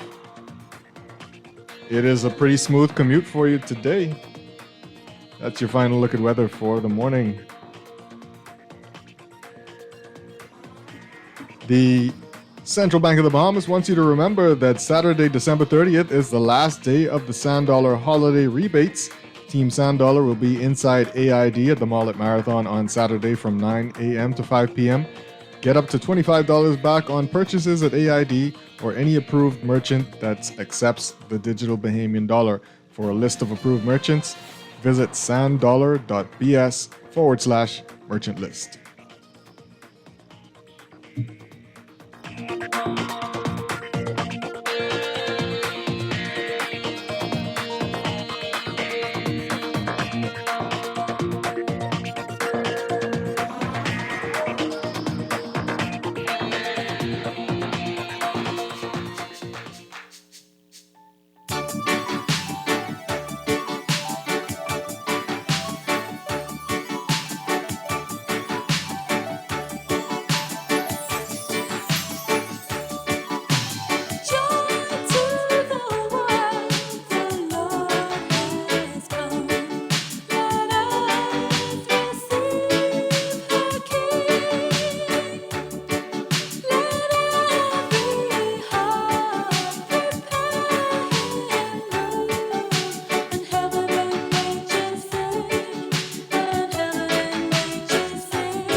And welcome back to Morning Blend on Guardian Radio 96.9. I'm Chester Robards along with Stephen Hanna. Do we sound alike? Apparently we do. Text messages that came in before the break, BTC texted us to advise that they're scheduled to conduct mass suspensions for past due balances. Take it. Please safeguard your services by ensuring your accounts are current. This person says, I agree with your last caller about us sending bills to Parliament, that what we want as people, that's what the white people does. But guess what, even though that guy spoke truth, I bet none of you guys will put pen to paper because you're all scared. I'm not a lawyer. I'm not a lawyer, first of all. Second of all, who's going to pay for them to draft a bill if they ain't doing it out of the goodness of their heart? Right. And so, I mean, don't get me wrong. There probably are persons who are close enough with a lawyer that they could convince them to do this thing. All right? Mm-hmm. And for those people, I do encourage them to do so. Yes. There are actionable steps that individuals can take. All right? And just because you can't do one thing doesn't mean that you can't do anything. And you don't just throw up your hands in the air because that's not the path that you do. All right? Some people, the only thing they will ever be able to do is rally the troops. That's what a CEO is. All right? A CEO is an overpaid cheerleader at the end of the day. Some CEOs come up with a good idea, but at the end of the day, the companies that exist over a long stretch of time are run by boards, not an individual. If an individual is running a company, an individual dies, so does the company as well. All right? And so... unless their children take it over. And run it into the ground. Because, and you see, look around you, you see it all over the place inside New Providence, where it's like this one company over here would have been a rival to Bamboo Shack, and then the children take it over and no locations. Used to cater to every wedding. No, I'm talking about two different companies. Used to cater to every wedding. Had their own commercial. I don't know what that is. Now, how much locations they got? 1. Write it down. I have no idea what you're talking about. Because they taste so good. They closed. So what it was? Anyway, they're not closed. The whole point is. Oh, okay. Right, exactly, right? You remember the song. No, I don't. I don't know what you're talking about. I still don't know what you're talking about. That's fine. I'll tell you after the break. The whole point is, some people, their job is to speak. Right. Some people, but when you speak, you're supposed to motivate everybody to action. Right. And so, that is the way. So it's like, and then there are actionable steps. There are people who are to point out, hey, if you can't do this, you can do this. If you can't do this, do that. And if you have no idea of your own, let's all join together and we do this thing together. Right. Right? Because we'll be better together as a giant force. But there's always something for someone to do. Yeah. Right? And better together. That sounds familiar. I've never heard that before. All right? But also to say, like, some of the things that need to be done don't necessarily require legislation. Right. They require community. Right. Right? Yeah. And between social media and capitalism, which, some would say they're interrelated at this point, we've all been driven to believe that we should be narcissistic, self-involved, just only concerned about ourselves and trying to get rich, as opposed to linking up with each other and saying, how can we make each other better? Like successful communities have done over the years. Throughout the centuries, millennia, some would say. Yeah. So it's like, if you want to fix your community, if you have, so here's the thing, and I will stop talking after this, right? People look at and say, oh, I want to do this business, I want to do this business to make money. You should not. Your first responsibility when you're opening a business is, am I satisfying a need? What is the need that I'm satisfying? If there's no need, your business is going to fail unless you are evil and you crush everybody else. Right. You must satisfy a need. Right. What is the need? Right? And so it's like the same thing applies in your community. If there's something that you complain about all the time, that is the thing. Some would say, oh, God, put it on your heart. Right. All right? This is the thing that bothers you the most. This is the thing that you probably have within you to fix. Yeah. How can you do that? Yeah. Yeah. Gotcha. That is all. That is true. But it can't be money is your driving. Right. Yeah. If money is your driving force, then don't worry about it. Yeah. This person says the PM says words that some expert writer writes. The words literally mean nothing because a truss isn't a roof, and a stage of contract procurement is transitioning to written form. I mean, I'll tell you this, though, right? It's not a roof if it's on the inside. It's only a roof if it's on the outside. On the inside, it's a ceiling. Wow. So the ceiling fell in. I didn't say that. I'm just saying, for people who question, I'm just saying, like, if we want to get all, you know, if one wishes to delve into words and semantics, like, the roof is on the outside. If it collapsed on the inside, that's the ceiling that collapsed. Okay.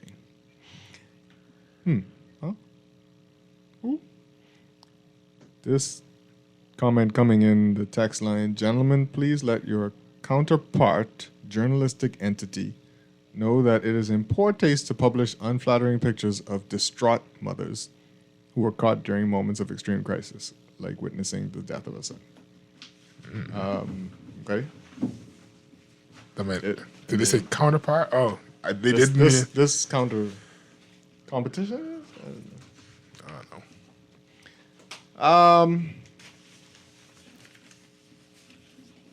Sorry, we're trying to find what the person's talking about. This is what the person's talking about. What is flattering? I don't understand. Well, you know, that is art is subjective. You feel about it, it is very.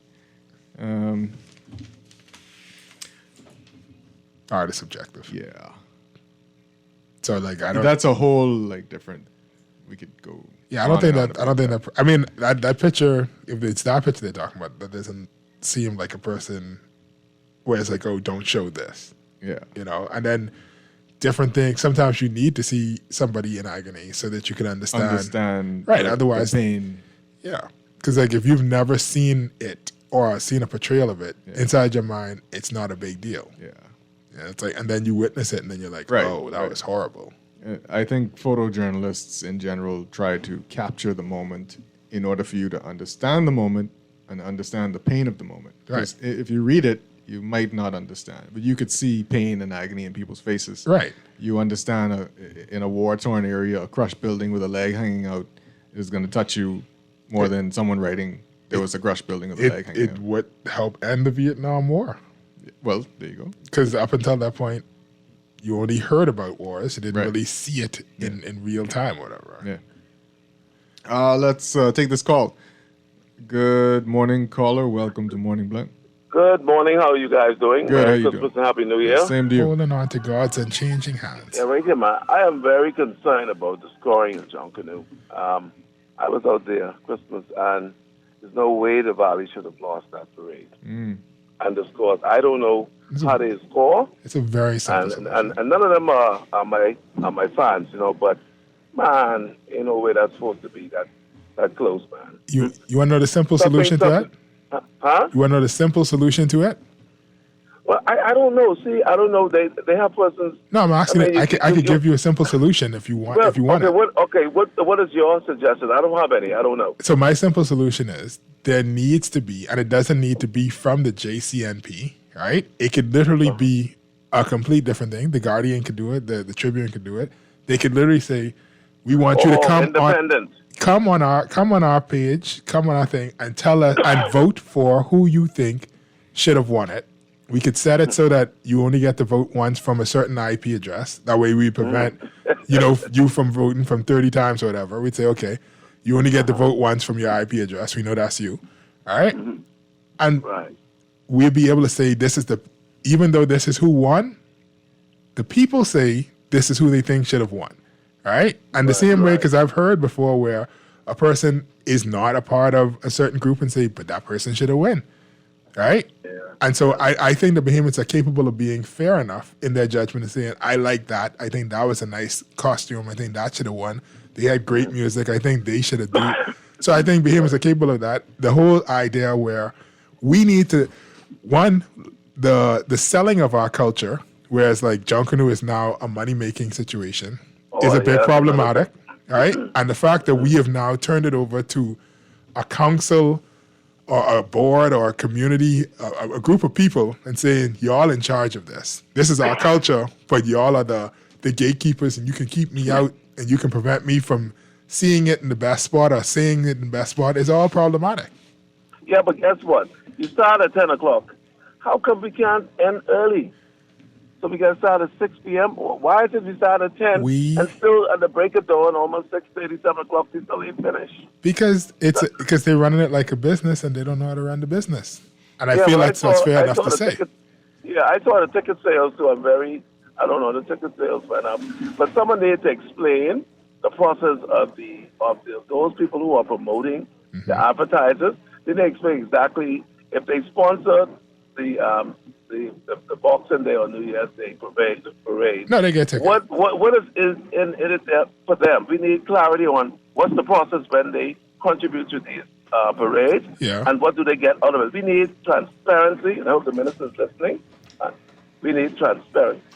I think I know for sure they get some tickets, but I mean that's not unusual. The same thing applies for many of the red ribbon balls. Yeah, but why should you get tickets? Why should you get tickets?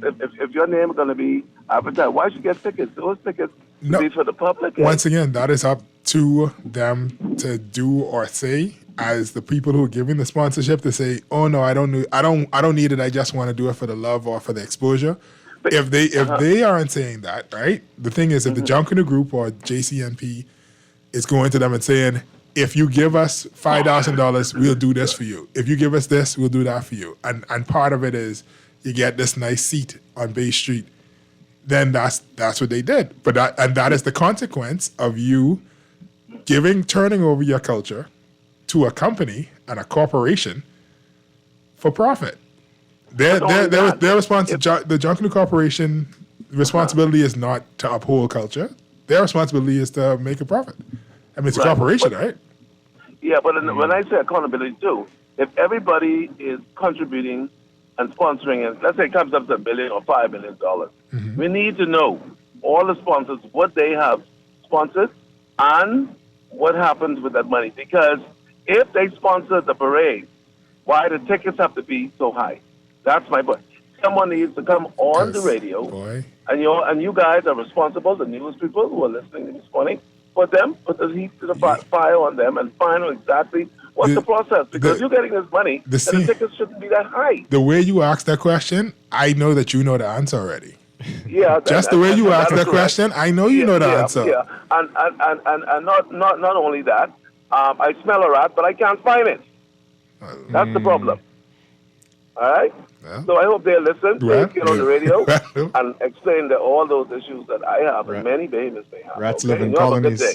No, rats live in colonies. Rats live in colonies. The JCNP, this text says, the JCNP told the nation already that it is penalties that decide the winner of Junkanoo, and that is unfortunate. That's what the text message says. Yeah. So once again, I don't. Listen, if they want you, before you answer this at the same time, this person says, Stephen, you believe Bahamians are capable of being fair in Junkanoo, and they can't break loyalties to the same parties they vote in and complain about every election. But that's not true. That's not true at all, because that's how come we have this flip flopping every. You're an optimist then. It's not an optimist. I'm a realist, right? The last time we had somebody win back to back was 92, 97. It's been 30 years, guys. 30 years of nobody being loyal to nobody, because nobody has been able to convince any large group of Bahamians to stick with just them for the past 30 years. Mm-hmm. So for you that is delusion at best to be like, oh, Bahamians can't break from the PLPs will tell you that they either didn't show up or that they voted for somebody else. We've also had a lot of splintering. But over 30 years. No, but once again, you can't listen to the lies and the mythologies of persons who are a part of these private clubs coming back and fixing the story, right? From the beginning, the very first quote-unquote political party of any success was the PLP. The UBP formed as a response to that. From then, we ain't get 10 years into the PLP reign when they splinter from the free PLPs. They joined with the UBP, formed the FNM. There were tons of other groups inside there. Randall Fox was a part of the Labour Party. The idea that this splintering or whatever, and these divide and these odd and stuff is a new thing, is us choosing to be short-memoried, right?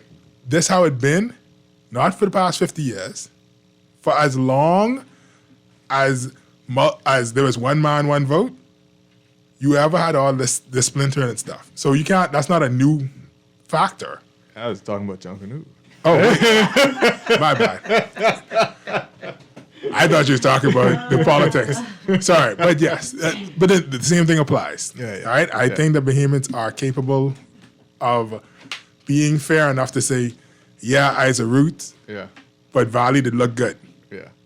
All right? Yeah. And I think that there needs to be some sort of, this is the people's vote. This is the people's choice of who should have won this in this category or that category. All right? There's no reason for it to just solely be in the hands of a corporation. Mm-hmm. You know what I'm saying? This isn't RoboCop. OCP should not be running the police. Our culture. Oh, they can run the police for us. I don't. Can't get no worse, right? Oh boy. When you draw that comparison. We got a call coming in. Let's take this call. Well, you said a whole speech, and I'm right here on the line listening. Yes. Good morning. Good morning. I'm a Valley Boy, die-hard Valley Boy fan. And the gentleman, he came on. I guess he doesn't really know how Junkanoo works. Saxons deserve their win this time. They deserve that win. Us as Valley Boys, we deserve second place. I've watched the Junkanoo. I've seen the costumes. And I can say they had the best music. Their choreography was on point. Their costumes was mostly paced. They used more pacing than they used cloth this lap. So me, as a person who knows about Junkanoo, grew up in Junkanoo, I know they deserve their win. You know, I'm just not saying that I'm a diehard Valley Boy. Anybody who knows me know I'm a Valley Boy. I just don't rush. Right. Okay. So before, right? And And so once again, this proves my point that like Bahamians are capable of stepping outside of their loyalty. But also, this is the question, right? If Junkanoo is a cultural thing, right? Yes. And the people within Junkanoo have devised, okay, this is the specific thing that we consider to be the right way to do it. But the wider culture says, but we like this. Could it possibly be not a situation of one is right and one is wrong, but there are two different ways of looking at it, right? Because I understand the whole thing with like pacing and cloth, and there are different rules, and you can't use this and you can't use that.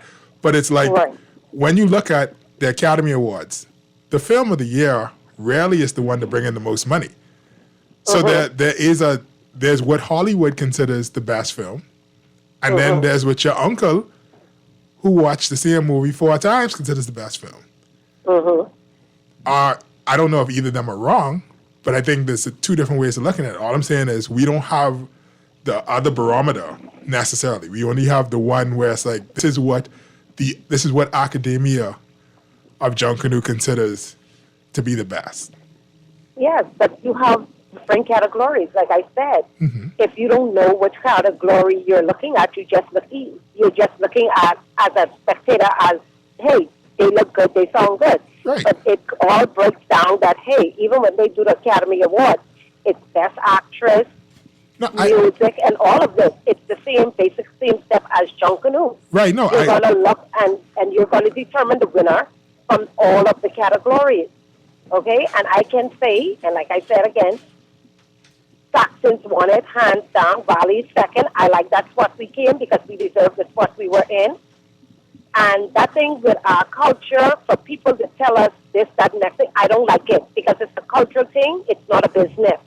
It's about people going out there, having fun, and enjoying life. And I like how they move it to 10 o'clock because at 6 in the night, still dark, for a person to cause problems on Bay Street where others cannot enjoy it.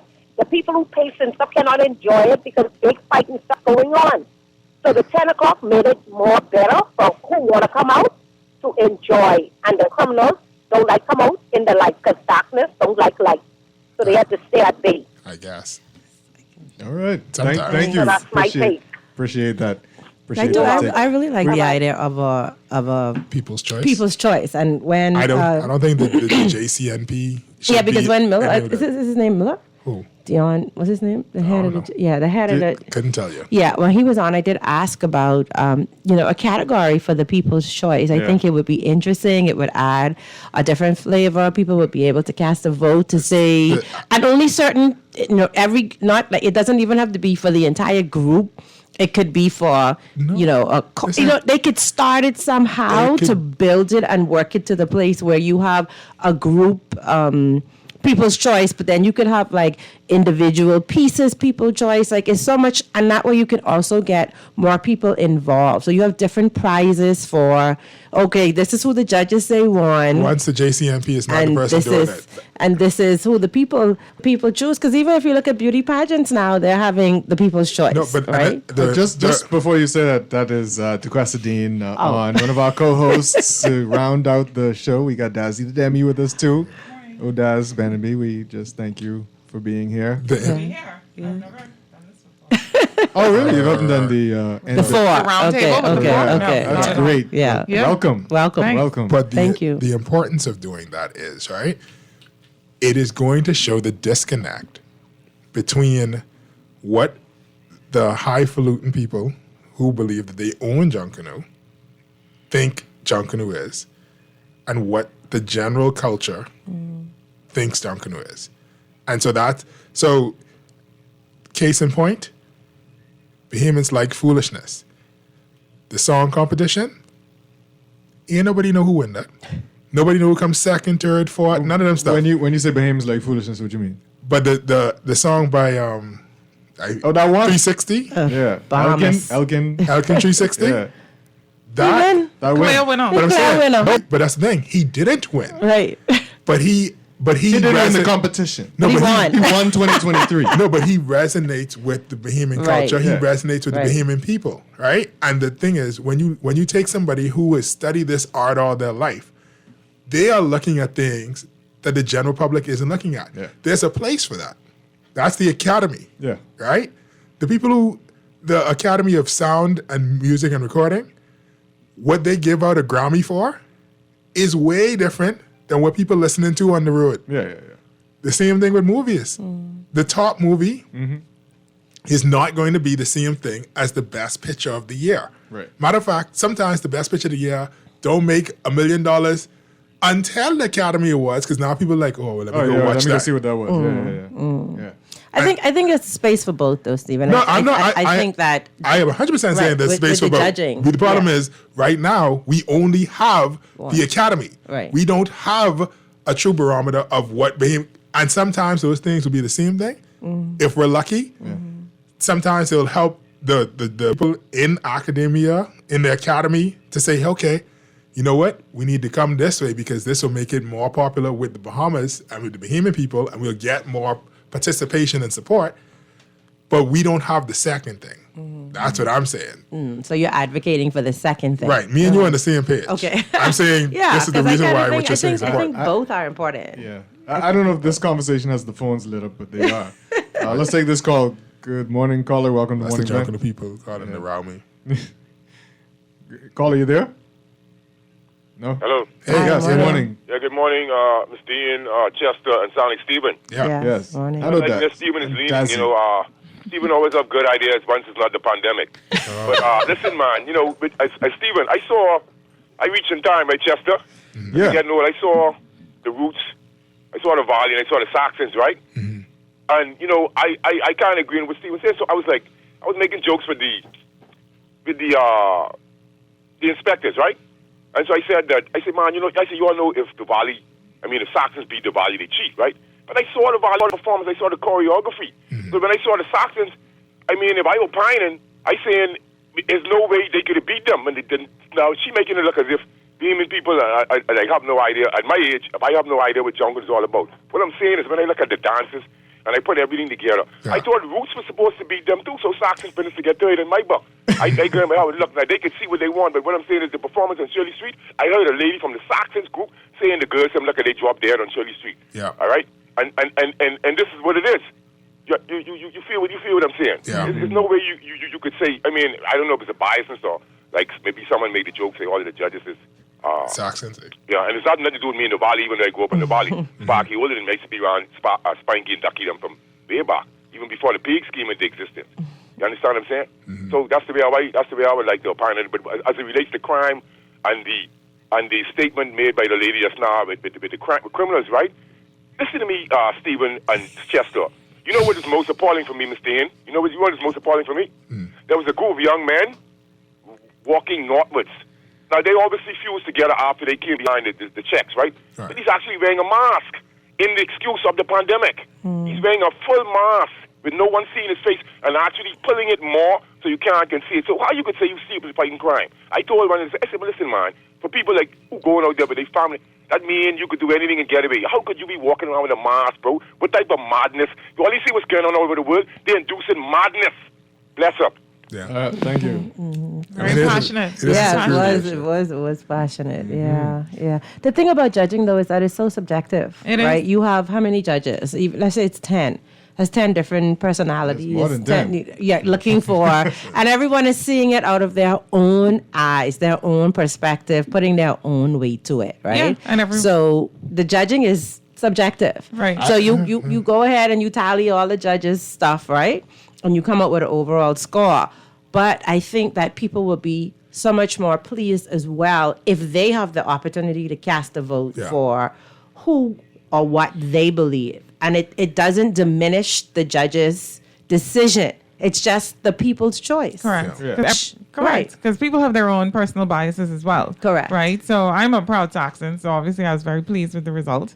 And, you know, I saw a commentary on social media about how people feel. And one thing about the Bahamas as a nation, you know, Junction is very polarizing. There's a few topics that polarize us, right? And we have our strong camps. Politics is one, Junction is another. Yes. So I do like the idea of the introduction of, you know, another category to have some, you know, pull or to have a semblance of what it would require for people to think about, right? And to look at it not just with a bias, but with a fair assessment. So I agree with that. We got another call coming in. Let's take this one. Good morning, caller. Welcome to Morning Blend. You got a call there? No? Okay. So, yeah. That's a volley boy. After they say he was a Saxon. Yeah, they gave up. They were like, okay, you know. Too many Saxons. Right. But I would vote in a People's Choice. But isn't it already? I would. mean, that depends on how many people you got out there who represent in each camp, right? No, really. The People's Choice. No, because then what we assume... The Valley lady who called and said she thought Saxons was really good and that they won fairly. That's fine. Would she have, in a People's Choice, voted for Saxons? We don't know. Well, see, that's the thing. I don't know. I heard a no. She might have. You just don't know. Yeah. But Well, see, you well- have people in categories like me. Like it don't really matter to me which group win. I just like the So music. you're a swing voter. Yeah, let for me John Canoe. call me the swing voter. See, I'm a right? diehard. I'm not. That's not there's swing vote. no. That's it. Just there isn't. I don't have. She's I'm just not being fair. Right. I'm not like I'm not like crazy. Yes, I love the music. I love the costumes. All of that. Fair but I have no subjective. particular allegiance. And so a People's Choice vote would be important to me because now I get to see them all and I get to say, hey, listen, I love that without having ties to any. Right. And you'll have quite a number of us in that situation. And also without being encumbered by these weird rules that it's like, okay, that person have too much cloth. And this is more than this Too much percentage of feathers. cloth. Yeah. Right. And it's like, bro, It's just what the people like. It ain't even that. It's like how y'all get so good at percentages that y'all can say, oh, this is that much percent cloth and this is that much percent cloth. Like, are y'all measuring the square footage of this? They're measuring the mass divided by the circumference. Now, Stephen, the people, they do have a judging school, right? You know that they take their judges through. I want you to know. Yeah, you have to go through this stringent judging Oh, yeah, they take that school. very serious. Yeah, so, Oh, yeah. and you have to qualify. Let me tell you something. So, And then like a jury, don't people get selected? And right. So it's Right. not like anybody. They just saying, "Hey, come vote." So This is very scientific. this is- No, it's not because so any- you're not going to diminish that. anybody could open a church and anybody could open a school inside So you have this to country. pass, and you have to pass with 85%. This So is it's- science. Yeah, You this cannot is, argue with science. No, It is these not are science. It qualified is science. judges. These It are is qualified harder judges. to open a liquor store than it is to open a church and something to say school in this country. Anybody could say, oh, that's the school of this, right? That don't mean that to me. I just want to know. Matter of fact, I don't even want to know. That's the academy. The academy can do whatever they want to do, all right? They have the paperwork, incorporated. They got their own little situation over there. But if it's a cultural situation, all of us need to be able to have our critique of it, be able to contribute to it, be able to say, well, it's fine that y'all don't like feathers and fringe or whatever. I think it look nice. And so that's my feelings on it. I don't care if it have wheels. We agree in that. We ain't going with feelings, so we going with science, like we said. We agree in No, that. We I'm want a saying I don't people's choice. believe the science because I don't believe these people are really calculating percentages, but whatever. Let's take this call coming in. Let's take this call. Good morning, caller. Welcome to Morning Blend. No percentage. Stephen, morning. This sounds like Odaz. Yeah, so Daz is here. Good morning. Awesome. And who's the next guest in studio? Dean. DeQuesta. Oh, Royan? No, DeQuesta. Oh, DeQuesta. Okay. Hey, you changed your voice on me this morning. Good morning to all of you. Good morning. Been listening to this conversation from the beginning. And Stephen and Chester, you guys hit a number of points that many Bahamians, especially the professional Bahamians, have been asking for and have been considering for quite some time. We all know that the largest employer outside of the government is the hospitality industry. The majority of persons in this country happened to, at one time or the other, or still today, works in the direct hospitality industry, i.e. hotel sector. There are many persons who have left the hotel, not because they wanted to, but because either they have retired or whether they were forced to leave the hotel, which means that portion of their lives, that's still in their blood. They still want to serve, when I say serve people, that is an aspect of our hospitality. Right. We enjoy serving persons. We have many of these, and I mentioned it yesterday, we have many of these dilapidated so-called boutique properties that can be turned into, now we're talking about culture. Bahamians, some of us love our culture. Some of us would like to instill some of the ideals of what Bahamian culture means to us since living in this country. But we have also been asking, because salary levels in this country and the cost of living and then the taxation and everything, the money's just not there as individuals. As a collective, we probably can pull it off. But we still going to need the i.e. government or the political party government to help to subsidize these persons who have the vision of perhaps taking over a property or two, utilizing our skills, because that's what it is, to bring about a unique Bahamian experience. Yeah. Grab person Eddie Munnings, because his knowledge of entertainment is phenomenal, but from what I'm hearing, nobody's really utilizing him to that level. And we have other Bahamians in this country who would like to really give the authentic Bahamian experience. Once we can get property, once we can get the infrastructure and the buildings, we can perhaps use our skills to bring about something that would be outside of the Atlanticis, to be outside of the Bahama, to really bring about a truly Bahamian experience that many of us talk about. And then, Stephen, you mentioned something so, out of the box. When you talk about the don'ts in Dubai and all that stuff, that's another component that we can look at. But we need persons who are going to help it to inspire Bahamians to push to that level. But we also need the financial backing to get these things done. So, Jeff, wait, before you go, right? So, two things, right? One, for the idea what I'm saying, like we could do the same thing what they're doing in Dubai. We don't need any additional funding for that, right? That could literally happen, one, as a people who are already doing these things to say, hey, I know somebody who's do jet ski, I know somebody who's cook food, I know somebody who is sing and dance or whatever, let's link together and make sure that we pushing people to each other, right? Mm-hmm.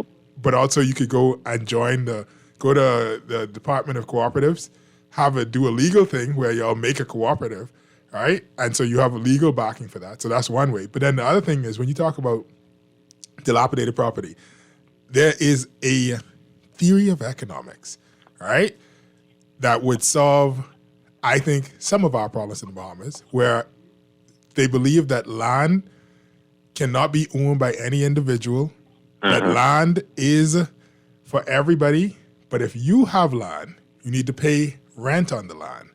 If you are not doing anything productive with the land, you're just sitting on it, speculating, waiting for the property on Bay Street to make you $1 million, and you ain't doing nothing.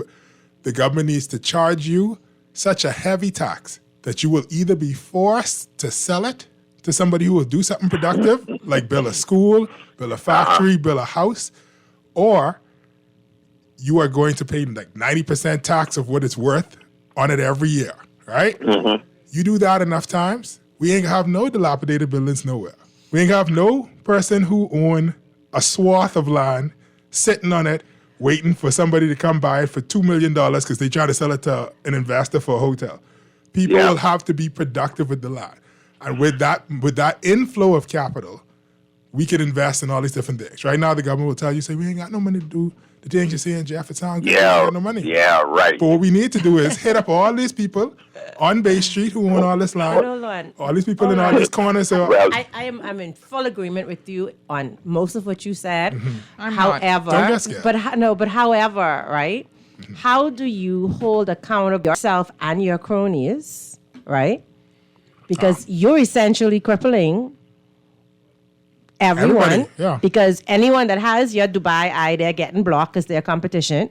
No, you can't put that together. You can't do that because that can take money out my pocket. This is the reality. No. The Dubai thing could happen today if there's with approvals. No, you don't need no approval. If you already is cook food. Right.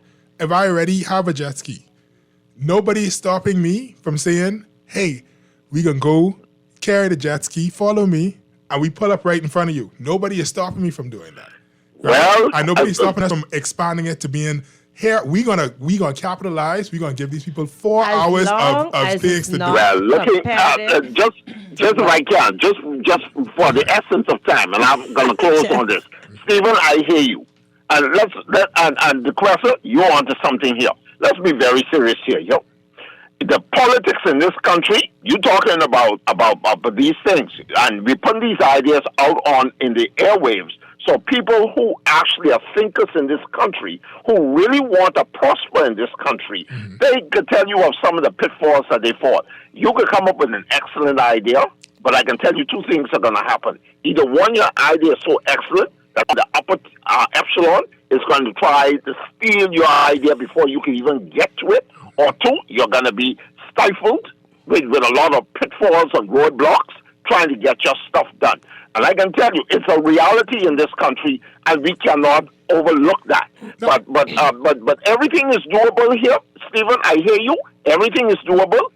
I believe that you talk about a conglomerate.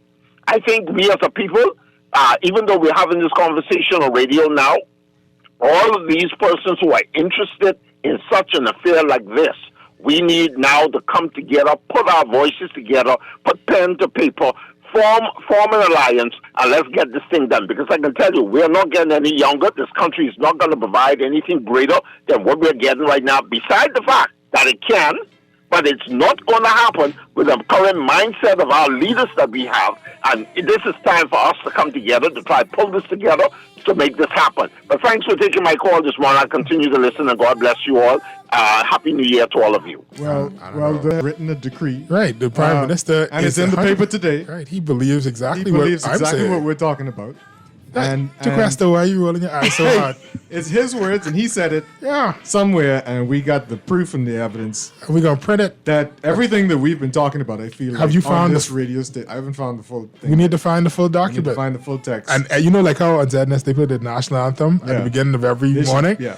Somebody has to read it every morning. We already have an eminent domain, though. We already have the laws on the books, you know. What are you talking about? We're talking about what the Prime Minister said in Life a Key. Life a Key. No, I understand that, but I'm skipping back to the part about the Bay Street and the properties. Oh. We already have laws on the books to address all these things. Yeah, no. Yeah. We know that you could take the property and have no problem with them taking the A property. little piece of his decree is what's happening downtown with some of the demolishing some of the buildings. Something has started. Yeah. Now we need more things along this line. Yeah, we have to be careful not to slip into a socialist type of narrative. Why? Though. Why? What do you mean why? Because it's a failure. It is a failure. It does not work. It does not work. What do you mean? Let's take care of that on the other side of this break. That's two different things. We'll be back with Morning Blend Business and all of our co-hosts when we return. I didn't mean to speak against your religion. So I had to call you up and say, gee whiz, it's Christmas. There's a new electric vehicle in town, the Jack brand of SUVs, trucks, sedans, and commercial vans, available only at Easy Car Sales, home of the fully electric vehicle. For a powerful, smooth ride at a fraction of the cost to drive, leave the pump behind and hit the road with Jack. Visit easy242.com to see our brand new Jack models and drop into Easy Car Sales for a test drive. It'll have you singing. Hit the road with Jack, and don't you pump gas no more. The Nassau Cruise Port presents Phil Stubbs Live at the all-new Nassau Cruise Port Amphitheater, January 13th. Gates open at 7 p.m., showtime 9 p.m. Book your tickets now at BahamasEtickets.com. General admission $50, 75 VIP. Prepare to be blown away as we kick things off with one of the Bahamas' beloved artists. You're raking and scraping with Iris PCLS and Phil Stubbs Live. Brought to you by the Nassau Cruise Port. It's not just a concert, it's a night to remember.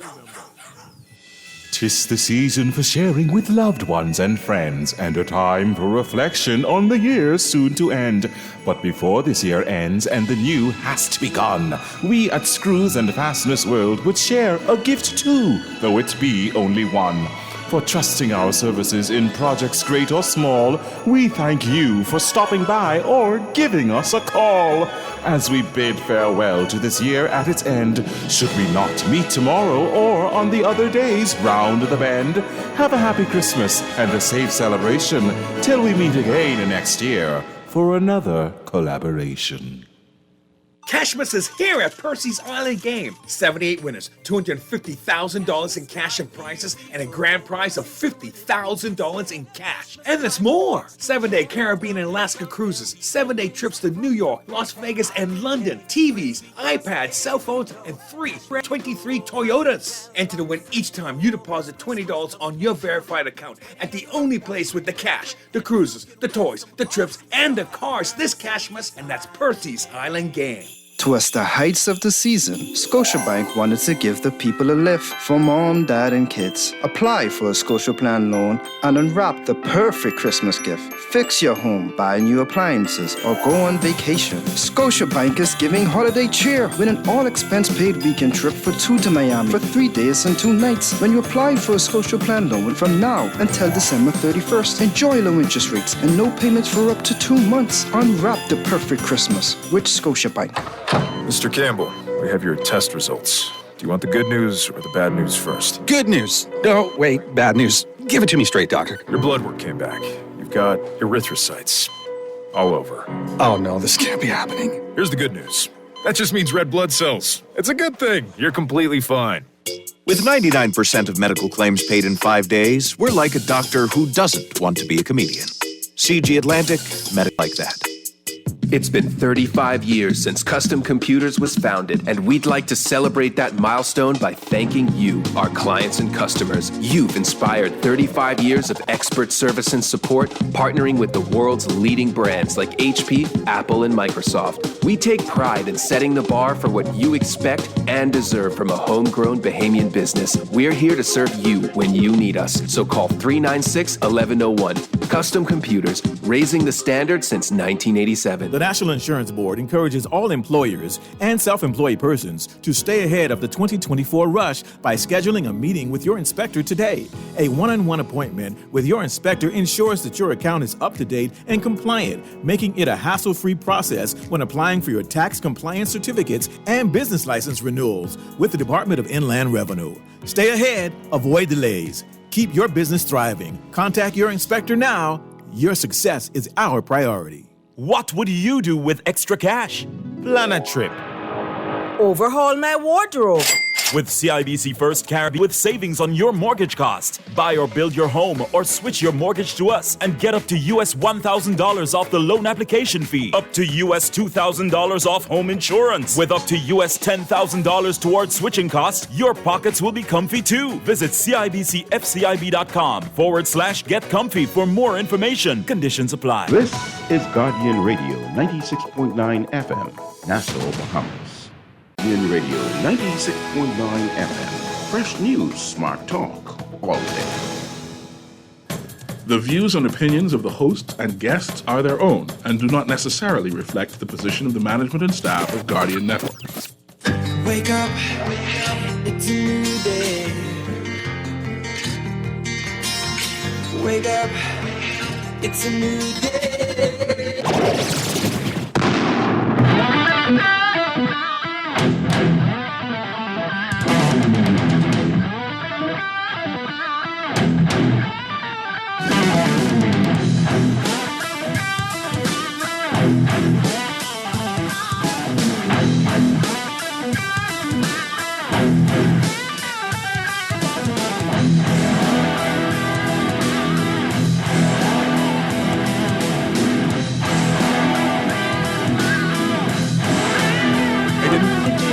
Go ahead, Chester. Thank you. Well, thank you for allowing me to start the show. Sorry. We apologize. Good morning and welcome to Morning Blend Business here on Guardian Radio 96.9. Welcome back to our Morning Blend listeners. We got a very special last show of the year, so it's a very special show. And we have some Morning Blend co-hosts. We're all co-hosts. Yeah, absolutely. There is no top man here today. No. We all run the show. Yes. And with me, Duquesa Dean, Stephen, Hannah, Odaz, Dazzy, the Demi, Benaby, and we are here talking, well, I don't know if we should talk about what we were talking about during the break. No. We that shouldn't. just is called uproar. I love, Chester, I love how you put us all together not knowing. Yeah. What? Not knowing that there's going to be a Right, fight up in yeah, here. a whole fight. A whole fight. It's not a fight. It's only a fight, if it's fair. Discussion. Yeah, it's just a discussion. But it's an important discussion. Yeah, and absolutely. It outlines, and we have been outlining some of the issues that we have in this country. The biggest issue is religion. In which way? The biggest issue is Yeah. religion? Yeah. How so? Well, if you worship me, then you Yeah, can't. money is your religion. Yes, but I'm saying. So, if money is your God, right? Then anybody who speaks against your God and your desire to be closer to your God is a heathen, is a apostate, And should be stopped.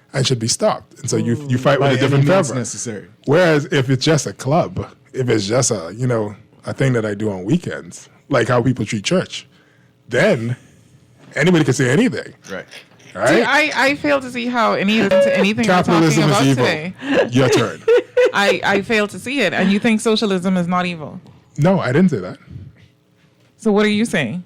I said capitalism Because is evil. I really thought we left this discussion at the break. I thought so too. We did. We can. Yeah, let's move into. We can. Let's move into. Well, we're in the business section. The Prime Minister. Yeah, we are in the business segment. It's inevitable. We are in the business segment. I That's agree. true. I agree. The Prime Minister has said that economic inequality has to end in this country. He didn't say it to us collectively. What does that And even how do you mean? end it? What does that even mean? How do you end it? I don't think they heard ways. the There are wonderful some words that ways. he said. Read the I mean, story. what does By it mean? distributing? Stephen? How? What does How do it you mean? end it? Well, first of all, it's redistributing, but Do you think that will end it? It will not. that's not what he's talking about. And he's presented, several things in terms of the systems that are in existence right now serve for persons who are already rich to continue to be rich, and it has dissuaded people from aspiring to greatness instead to just look for jobs. And so the Right? suggestion is those things should be broken down. Right. The That's systems what I'm need to be getting from restructured. Right. And so like that, I don't have an issue with him saying that. I don't see the I don't problem have an with issue that. either. Right. So We need to have it done though. Yeah. I'd like to actually see those things. We could have access Right. to Right. coming out of economic categories into. So what we need to know. What does that mean on a granular level? Right. So what we need Right. to know now that this has been published, Right. is where does he want those words to go? Well, first of all, once again, Chester, Where those words were not they for were, you. Well, they were. I guess they were supposed to stay behind the gates, but we got the speech. Well, they were. If the quotes from the speech, that's why I want the whole speech. Right. It feels like he went there to threaten them. Oh, gee. That would be interesting. All right. It felt like a threat to them. All right. It's like y'all need to get right. All right. It felt like what was it when Penland went to Freeport, and it's like a bend or break type situation. Now I could be misreading that because I don't have the whole speech. That's why I would like the whole speech. All right. It's talking about people. It feels like paying their fair share. Yeah. It feels like allowing access to new persons to enter the game. Yeah. To be able to participate in the economy. It sounds like the pretext to corporate income tax. Right. I mean, breaking the financial cartel silos. Yeah, sure. Right. That one, we don't have the full tax, so we don't know. It feels like maybe paying, somebody making more money should be paying more to NIB. Oh, it sounds like that. Take away the cap. Yeah, it sounds like that. Absolutely. There should be no cap on how much you can pay NIB because that's the most ridiculous thing. I think it's $800 or something, right? So it's. So the poor people pay more because like you paying by percentage up to $800 is ridiculous. Yeah. If my percentage ends up coming to like $1,000, $2,000. Yeah, he mentioned livable wage again. Right. So pay more better suggesting salaries. better salaries, suggesting to the people who live in those areas that people outside of this gate are suffering because they're not being paid this thing. Right. Because they live in a different, Oh, that world. Is their completely reality different. is completely different from what we Completely experience. different. So us being very high in the most expensive countries to live in the world, it's going to increase yet again. No, it doesn't have to because part of the reason why our cost of living is so high is because there's a bunch of, once again, people with capital using their capital to bring things in and to become retailers as opposed to investing in production of things in the country. Right. We see the Prime Minister leaning heavily into the agriculture sector. He did a whole entire thing where it's like, we need to grow our own food, partly because of the pandemic, but partly because that's going to bring down the cost of living if the food doesn't have to come all the way from California for us to have lettuce. All right? So that's one way that we can reduce the cost of living and still pay fair wages. There are other ways. I'm only familiar with agriculture because I used to work at the Ministry of Agriculture. Yeah. All right? So I don't think it's as simple as saying, if we pay the slaves more, then we'll have to charge more for Why the would food. you use that word? Because that's what a plantation is. All right? Why would you use that word? The same thing applies for the gas retail thing, right? Yeah. This is the clearest example of how inflation happens. You want to go up on diesel. Who drives diesel trucks and diesel vehicles? The people who move heavy work, who can't afford a car, whether that be the people who bring in the food from Iraqi to the thing. Right. So if they have to pay more for the gas, we got to pay more. Then the food costs more, and they're going to pass it back to us. Correct. So the government said, we don't think it is wise to raise this price. But the retailers, not the producers, not people adding value, the people who just have enough money to buy the thing and resell it to you, are saying, you're hurting us. Rather than us add some value to the existing product. You could charge for air. They could wash car. They could sell tires. All of them have that extra space for some reason because they had to expand after they buy the property next door to them for whatever reason. None of them pay. Anyway, the whole thing is they have opportunity because people are coming to them for something. There's ways for them to make more money. It takes work to do that, Stephen. It takes work. It's easier. To be a retailer, I agree. Yeah, it takes work to... But once again, they will then argue that if they pay, don't get hazard pay for being next to the thing that literally has a warning about breathing in the fumes. If they pay them more money, then it's going to cost us more. But they won't see where they could add value to the existing product. This reminds me of, you remember that interview that Kanye had with, what's the guy's name? When he said, you don't know the answers, right? And then he came back a couple years and say, it turns out Sway did have the answers. You remember that? No. It was two different interviews. Don't remember any Kanye interviews. Well, I guess I'm surrounded by intellectuals. I remember George Bush don't like black people. No. This was years later. It became like a pop culture reference, right? And I think... Oh, you mean Houseway? Right, Yeah. correct. Oh, that's the same interview? Same interview, He said, right. you don't have the That's answers. the only part of the He interview said, I know. yeah, right. Houseway, right. You know Yeah. the answers. And then he did an interview, I think it was last year, and he said, it turns out Sway did have the answers, right? Right. And I think a lot of times, because his criticism was based on him being external, actually, in the business, doing the business. So it's easy to look at something from the outside, looking in and say, this should happen, that should happen. But when you're faced with the very real realities of being in that position and having the responsibilities that you have and having to pay what you have to pay and the taxes and a lot of the load that comes, a lot of, business owners that are seen to be a particular way, the books do not reflect that reality. But Dazzy, you just don't. I understand what you're saying. I have this entire year I've been having real anger issues with the amount of fees that banks are charging. I mean, like literal. Banking is a different thing. But it's still that they're applying more and more fees to someone who is trying to run a business or someone who is just getting their salary. Like if you want access to your money, you have to pay to get that. Right. If you go in the bank, if you stand on the line, you have to pay to get that. If you make a deposit over a certain amount, you have to pay a percentage because you've gone in the bank to make the teller that you're paying $15 a month, a service fee already for. It costs more than you Correct. making When you add up the fees. to store your money. So yes, I cost money to operate a business. I do, however, I'm a bleeding heart entrepreneur, believe that there should be some consideration for the overall impact that it will have on your nation. Yeah. See, but that is not for the entrepreneur. See, their concern is profit. Correct. So to expect that humanitarian view, that's not business. That's a charity. So why would they do that? And I'm just being devil's advocate. That does not to the shareholders. But how much is enough? How much profit? There's never enough. Correct. What does that because mean? year after year, you're Are you joining elevating. Steven? No, I'm being It's real. not I'm being Steven. real. This is not real. I'm being really It real. is. If you make $20 million in profit this year, yes, right? You want to make $30 million Yes. in profit And the then year 40 after, and then 50. But you raping me for that.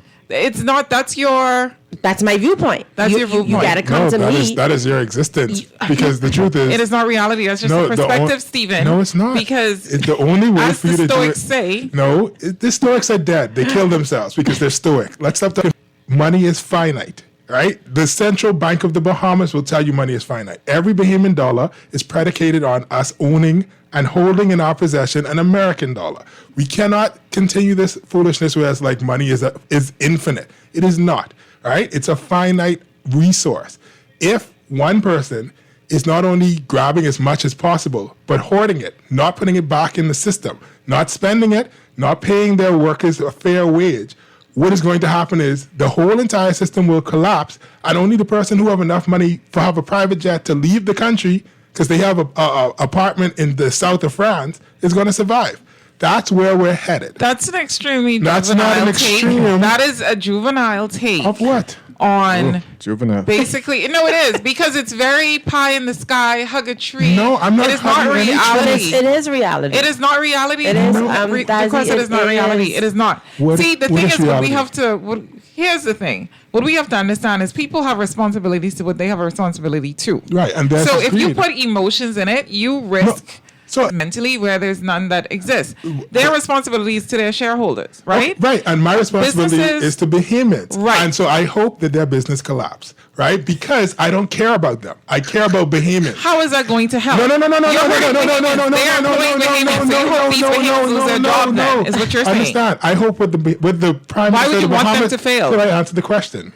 The Bahamas Prime Minister, the Bahamian Prime Minister, Brave Davis, said, we have been taught to go after jobs instead of aspiring for more. Let me finish. Let me just finish the thought. All right?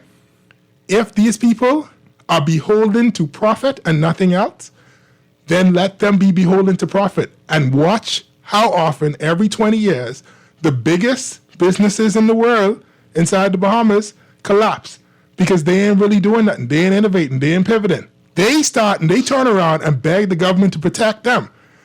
How much Jonas George was around when you was a child? It was 11 when I was a child. Really? How much is there now? I only remember 3. How much it is I now? remember 3. How much it is now? None. Because they can't exist in a world with Amazon, right? You can't. You think you was the greediest person in the world? Congratulations, you will never Yeah, be but the do you greediest. hear yourself? I'm See, saying we the have only way- headphones on. Do you the hear only- yourself?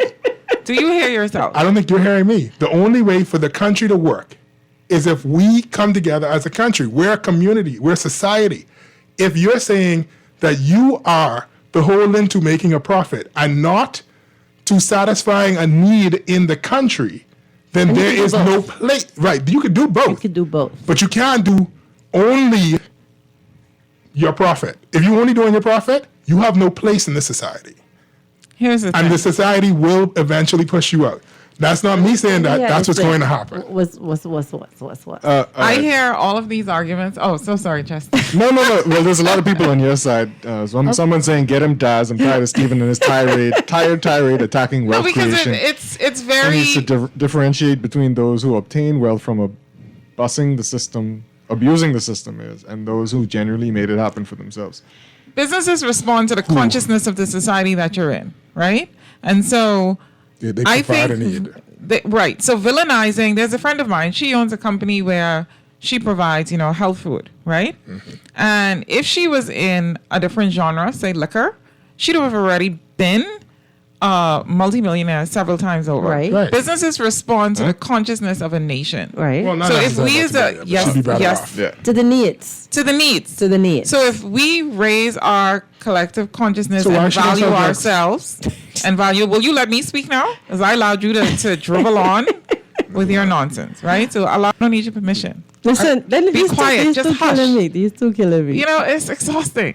What I'm saying is businesses are, if you say another ad lib in here, Chester, Did I say something? no, that is the point. I need you to be I silent. breathed out. Silent. Okay. Don't breathe. Okay, we can make the point. Okay.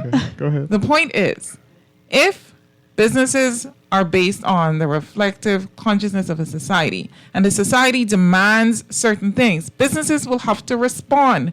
But you cannot put the onus on businesses that are merely providing to the needs of what the nations desire. If that changes, then businesses change.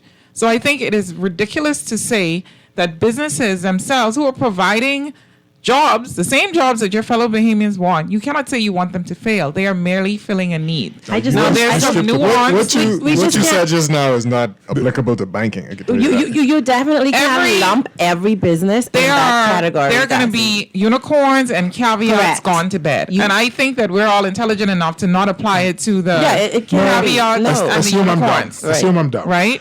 I don't have to assume. Okay, go ahead. You're very intelligent. I'm dumb. I'm stupid. You're very intelligent. It's fair to me like the idiot I am. The self-degradation will not gain you any brownie points with me. I wasn't trying to. Well, I just think that I'm not going to fall never for it. Enough. Stephen has a lot of intelligence and value to offer, and it's sad that he has taken this posture because the marketplace would reward him so well. It's not. But because his cognitive bias is that it's hoarding, he refuses to give value where it could be rewarded, right? And I find that to be sad. So somebody, I just mean you does, he believes in predatory and parasitic capitalism. That's Stephen Texas. There's a Marco Welch is not one of us.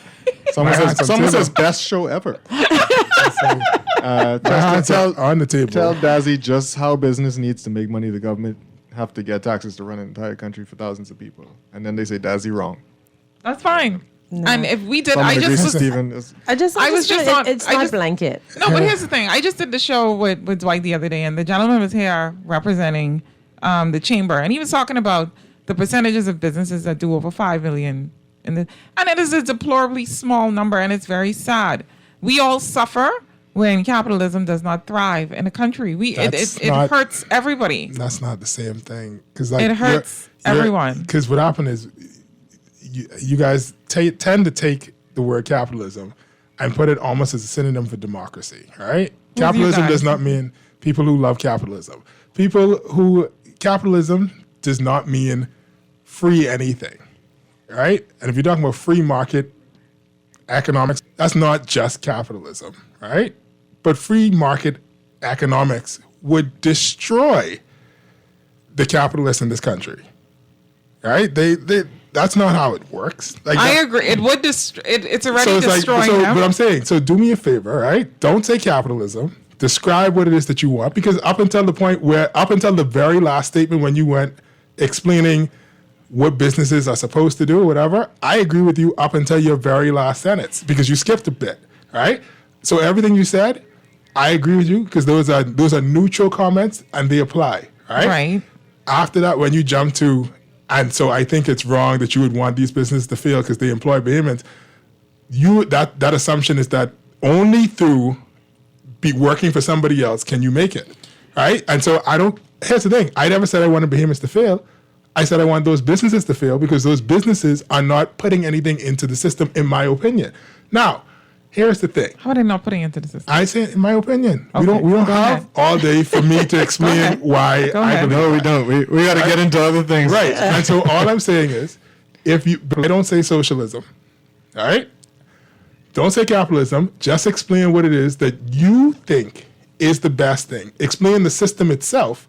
And when you explain it, maybe I'll agree with it. Maybe I'll tweak it. Maybe I'll disagree with it 100%.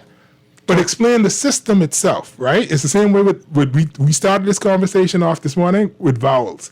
Everybody know what a vowel is, except nobody could tell me what a vowel is, because nobody knows what a vowel is. You know that is a vowel. You can say, I can give an example of a vowel, but you can't tell me the definition of a vowel, because it's a very difficult thing. So we hear these words all the time, but we don't know what these words mean. Give me the system. Break down the system for me. Maybe me and you on the same page and we don't even know it. So don't break down the system. Yeah.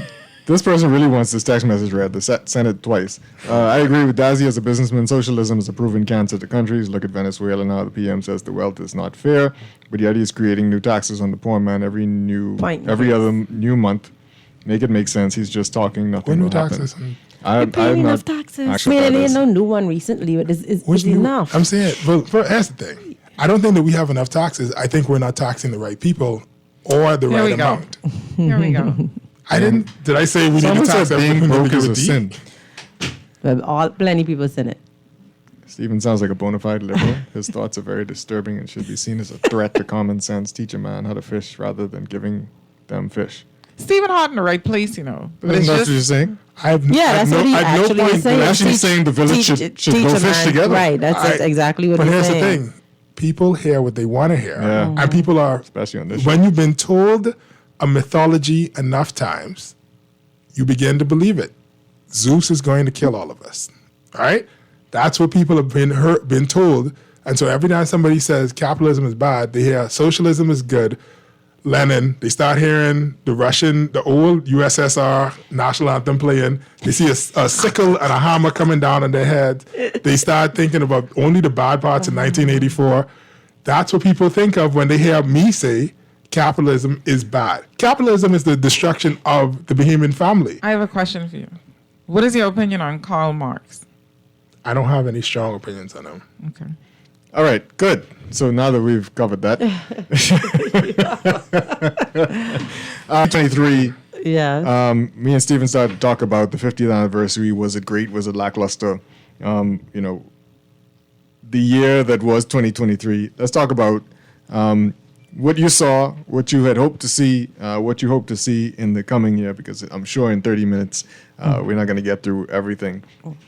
But well, I mean, what were the big things in 2023 that you guys think were notable? And first of all, since Stephen already answered this, around the room, was the 50th anniversary of the independence of the Bahamas a notable feature of 2023? Or did it feel lackluster?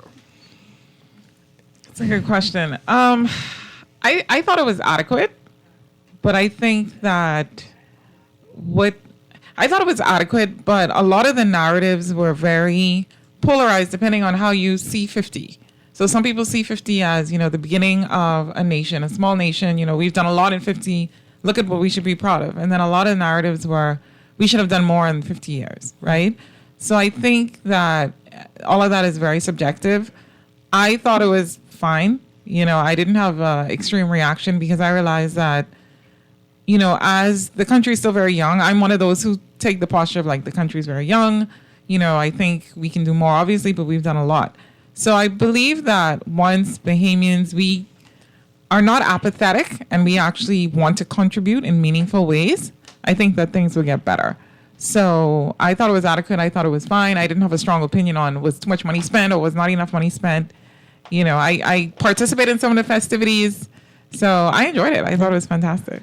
Well, in my opinion, and I don't know what category of citizen I fall in, but it didn't really make a difference to me. Not that Did you go to any events? No, I didn't. And not that I didn't. I mean, I just wasn't interested. And it's not that I am not a proud Bahamian. I was born in the Bahamas. I'm proud to be a Bahamian.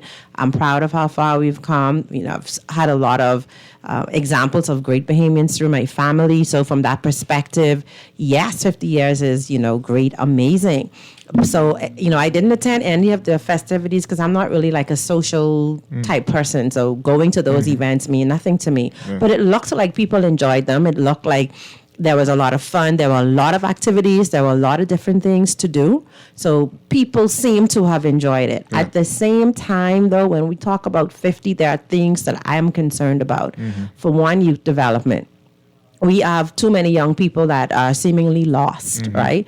I am concerned about the fact that values have eroded over those 50 years. The things that were important previously are now called brainwashing or are no longer important, like parental responsibilities and guidance have now shifted to teachers and churches and that sort of stuff. And so that's a concern for me. I'm concerned about the level of crime. Yeah. You know, I really stay home because it's just a crazy world out there. And so I'm concerned about the level of crime. So yes, we celebrate 50 years. I would like to see a more concentrated approach on the education of our citizens and not just young people in the like the citizens as a whole, educated on things like Stephen talked about this morning, culture. What does it mean to all the information about all the things that impact our culture? Like, what does it mean to judge a Junkanoo parade. Like, what does that really mean? Like, there's a lot of bias that we need to still address. Yeah. But more than that, though, I look for unity. We are definitely not able to come together to do these conglomerates that Stephen speak about, because there's still too much of that black crowd mentality where we're pulling each other down versus, hey, let me have Dazzy get up first, and then Dazzy come back and Dazzy get Stephen, and then together Stephen and Dazzy come back down and they get you. Yeah. So collectively, we all start to elevate ourselves, but it would be one by one versus all of us can't get that together at one time. Yeah. I'm so torn.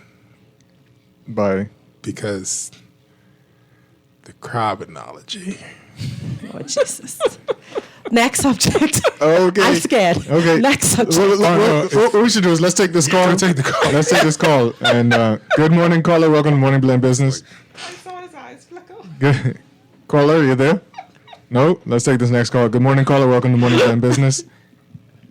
I'll only Is say that if caller somebody there? repeats it. If No? somebody repeats it, Let's then try this I'll next say it. line. Good morning, caller. Welcome to Morning Blend Business. Hey, right here. Good morning, everybody. Morning. Good morning. All right, only one missing is Laverne. Yeah. We were trying to get Laverne on, but she's traveling.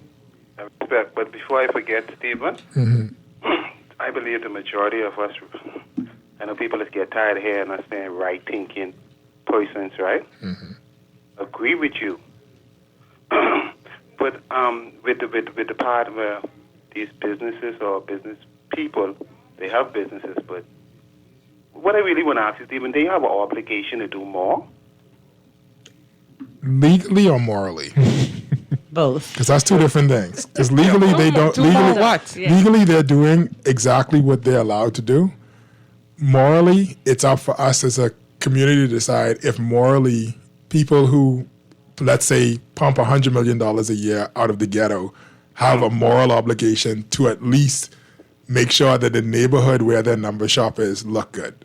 The majority of us agree with that, Stephen. You know, and what you're saying, we agree with, you know, it should be more, but I just was wondering, like, if they have an obligation or something. Not legally. Say morally to break it down for us who might have a little challenge with the word morality, morally, is that to do things the right way in how you say, decency. And order, yeah. Yeah, and some people just don't have no conscience. Some people just don't care. But it'll be when you say that, I was wondering how would that ever happen? Like the business not closed down, but how would that not destruction neither? But how would that come to an end with these number people who ain't doing enough in the community, taking hundreds of millions, billions of dollars out of the ghetto?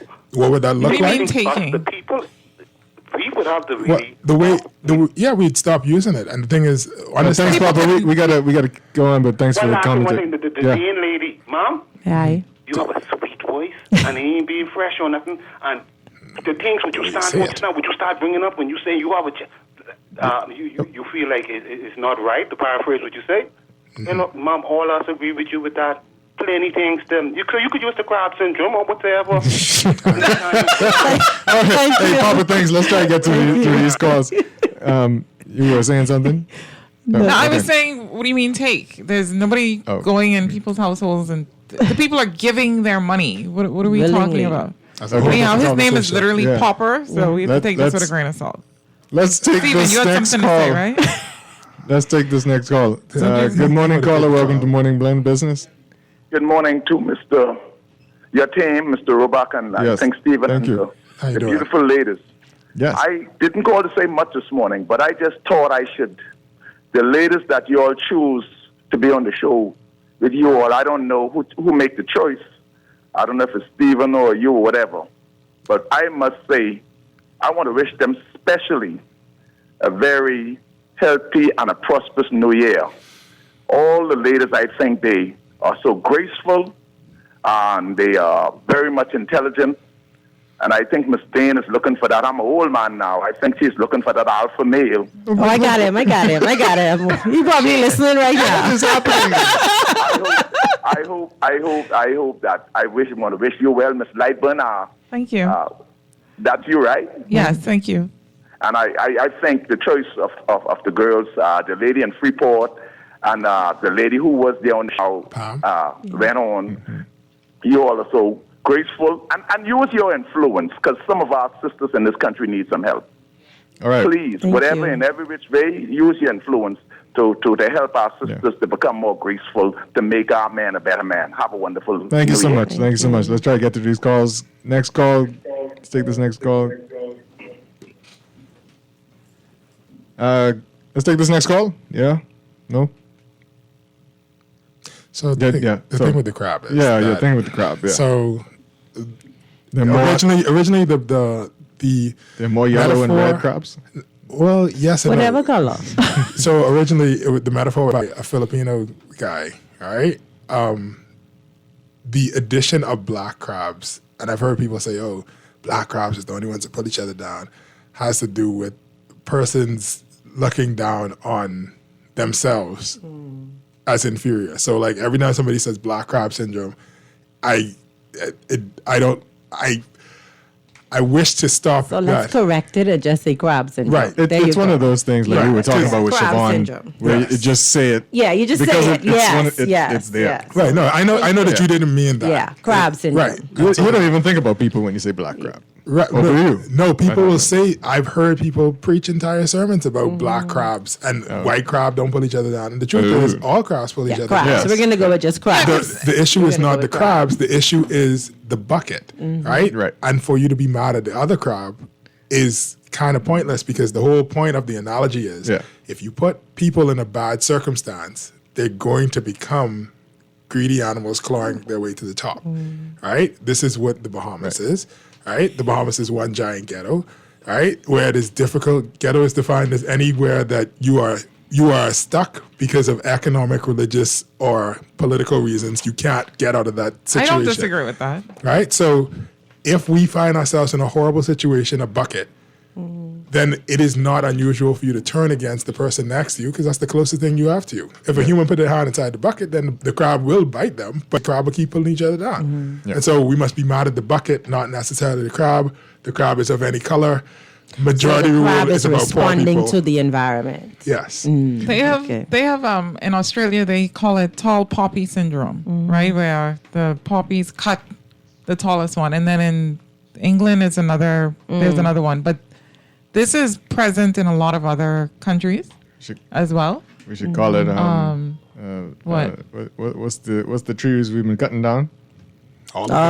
Yeah, the big trees. The ones that drop the needles and nothing could grow under it. I can't Casuarina? Casuarina syndrome. I like that. Actually. Yeah, let's go with that. Let's go with that. Let's take this next call. It's human nature, you know. Good morning, caller. Welcome to Morning Blend Business. Caller, you there? Yes, again, with the four of y'all on, it's always intrigue, right? Listen, man, Ms. Dean said something, I think Stephen said something also, right? As far as capitalism, but firstly, I'd like to make a joke with Stephen. Stephen, we saw exactly what you're talking about during the pandemic when somebody stole the lady car and all the groceries she had bought. You remember that? I don't recall. But Yeah, somebody ran off with somebody groceries. So there's actually an experiment that induces ration to rodents in a compartmentalized, restricted area. And so as they induce the rations more, the rodents became more belligerent and they stopped reproducing, et cetera, et cetera. So this is nothing. Any experiments done with those is designed to see what will happen with humans when they induce these chaos amongst the global population, right? But as it relates to capitalism, here's what I like to really say. You see, people get the wrong idea about mentioning things. It's just about awareness. One man is not an army, so you need to bring awareness. So here's where my problem's at. The inundation of Chinese liquor stores, etc., / restaurants and clothing stores in the inner they don't city, sell right? food no more. Yeah, but what I'm saying No, is... I agree with you. Hello? Go ahead. Take it. Yeah, what I'm saying is the situation not just on Bahamas Punch or whatever as far as the Chinese producing the liquor, the Heinekens. But I noticed because I saw the difference in the molding in the bottle when I used to collect bottles. So they said Hennessy, Budweiser, and Heineken. So they're producing them. They're having the same reports throughout the Caribbean. So my saying is as it relates to here, why isn't the government talking about that? Because if they're producing prohibited liquor, because I've seen the difference in the bottles from 10 years ago. So what I'm saying, who is oversighting and regulating and inspecting these things as far as chromatography? You understand what I'm saying? So we are in the third world. We have people producing things, giving us things to drink, and we don't think that you're not regulating it. So if anyone can tell you they're producing it from over 10 years ago, I saw the difference in the molding on the Heineken bottles. So why should I be dubious as to the stories that I'm coming in? We turn a blind eye to all of these things. So that's the Black Rod symptom right there. Thank you. Appreciate it. Bless up. We got to round out the show. Let's get back on track. So this 2023, we're closing out 2023. Any big stories, any big things that we've done in 2023 that you guys thought were noteworthy? Everybody's blank-faced. When you say you mean as a nation? As a nation. The government, anything big the government did? The government doing the, there was an article a couple of weeks ago, the intellectual properties that being introduced in terms of protections for intellectual property for Bahamians. I thought that was significant, and good job to them for giving that, because that's going to solve a lot of challenges with export that Bahamians face now. So I thought that was noteworthy. Okay. Stephen disagreeing with you? It's not that I disagree with you. It's just we had the conversation. We because I think you were on that day when we saw it in the paper. My only query and question and concern about it was this solely to address external forces making sure that they get all their money bootlegging in the country versus us getting our stuff out of the country. And so it's not a disagreement. It's like no, I agree with you. I want to. It's fine to put this thing in place, but if it only could benefit making sure that Amazon could stop people from selling bootleg or having Android TV, right? But it ain't helping us to get our stuff on Amazon, then it don't make no sense to me. We also have some important upcoming legislation that it's going to be important for, which is marijuana. Yeah, and it's going to be based on application as well. And growing. Right. An IP for marijuana?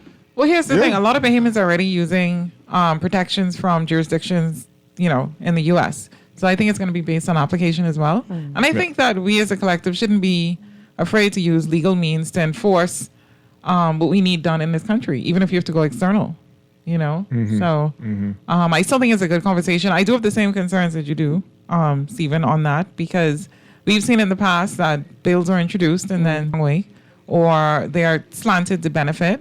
But at the end of the day, I think, as we strengthen our ties abroad with other Bahamians and other jurisdictions, I think we could leverage that to get a lot done. Because one thing that this country functions on is external shaming, so we have to leverage that at all times.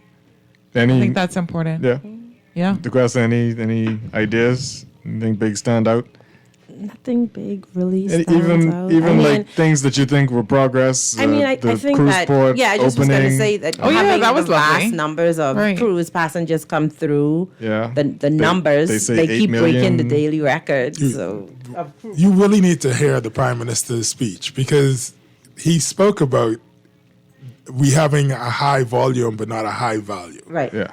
So the volume is what we're talking about. Because when you say cruise ship, because now that's the volume. I will ask you the same question that I asked Chester earlier.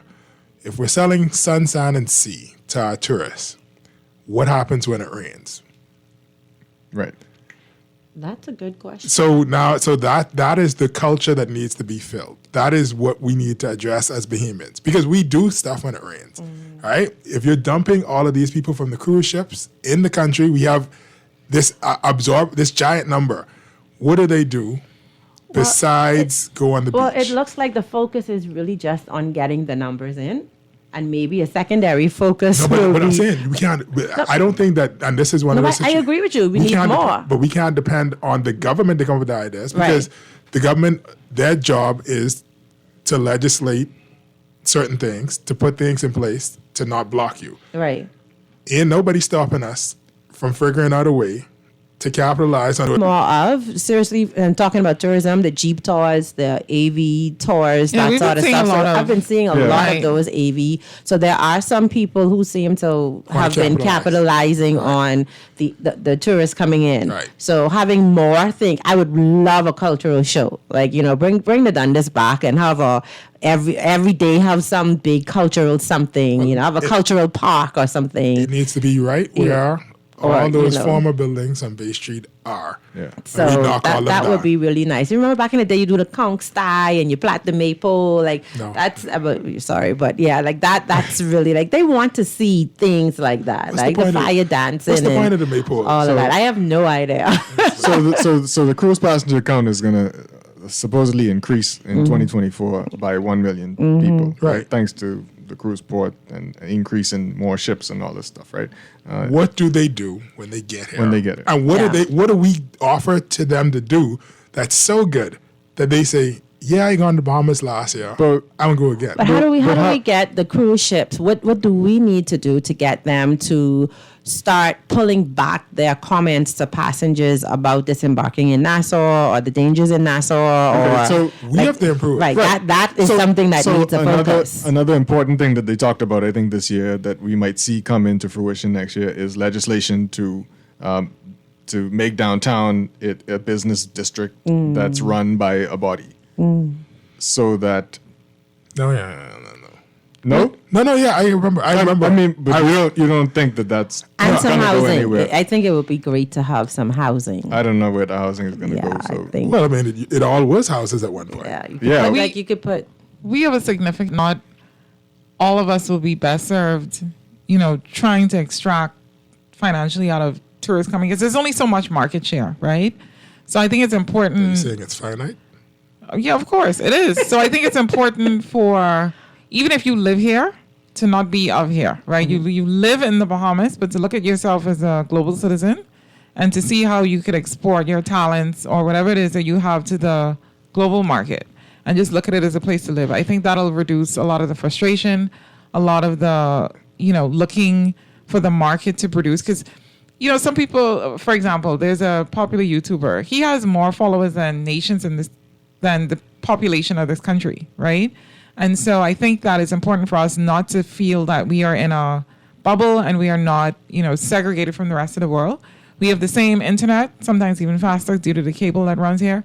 And we need to look at that realistically as a means of importing new dollars into the country. So I think that that's an important perspective. And, the intellectual property actually goes, if it works the way, which I think it will aid in that as well, for not just one type of artisan, but also across a couple different spectrums. bringing the trades back. Like people want to be these are overnight sensations, and they want to be these top tier, what they consider top tier jobs. But like the plumber is an essential person. Like a carpenter is an essential person. So how do we get more people involved in those sorts of trades where they can literally make millions of dollars because there's always a demand and there's always a need, right? I couldn't believe what I paid to get my cesspit that was backed up, pumped, because someone actually had to literally go in it, because of course my house is old, so they have like 40 or 50 year pipes or whatever. So like someone had to literally go in it. So pay them all that money. So there's an outside of the traditional jobs that I think people should look into, and we need to remove the stigmas from those roles. Those are traditional jobs. I feel like the Prime Minister, we keep going back to set the stage for what I hope in 2024, and we only got a few minutes left, so let's go into what we hope to see.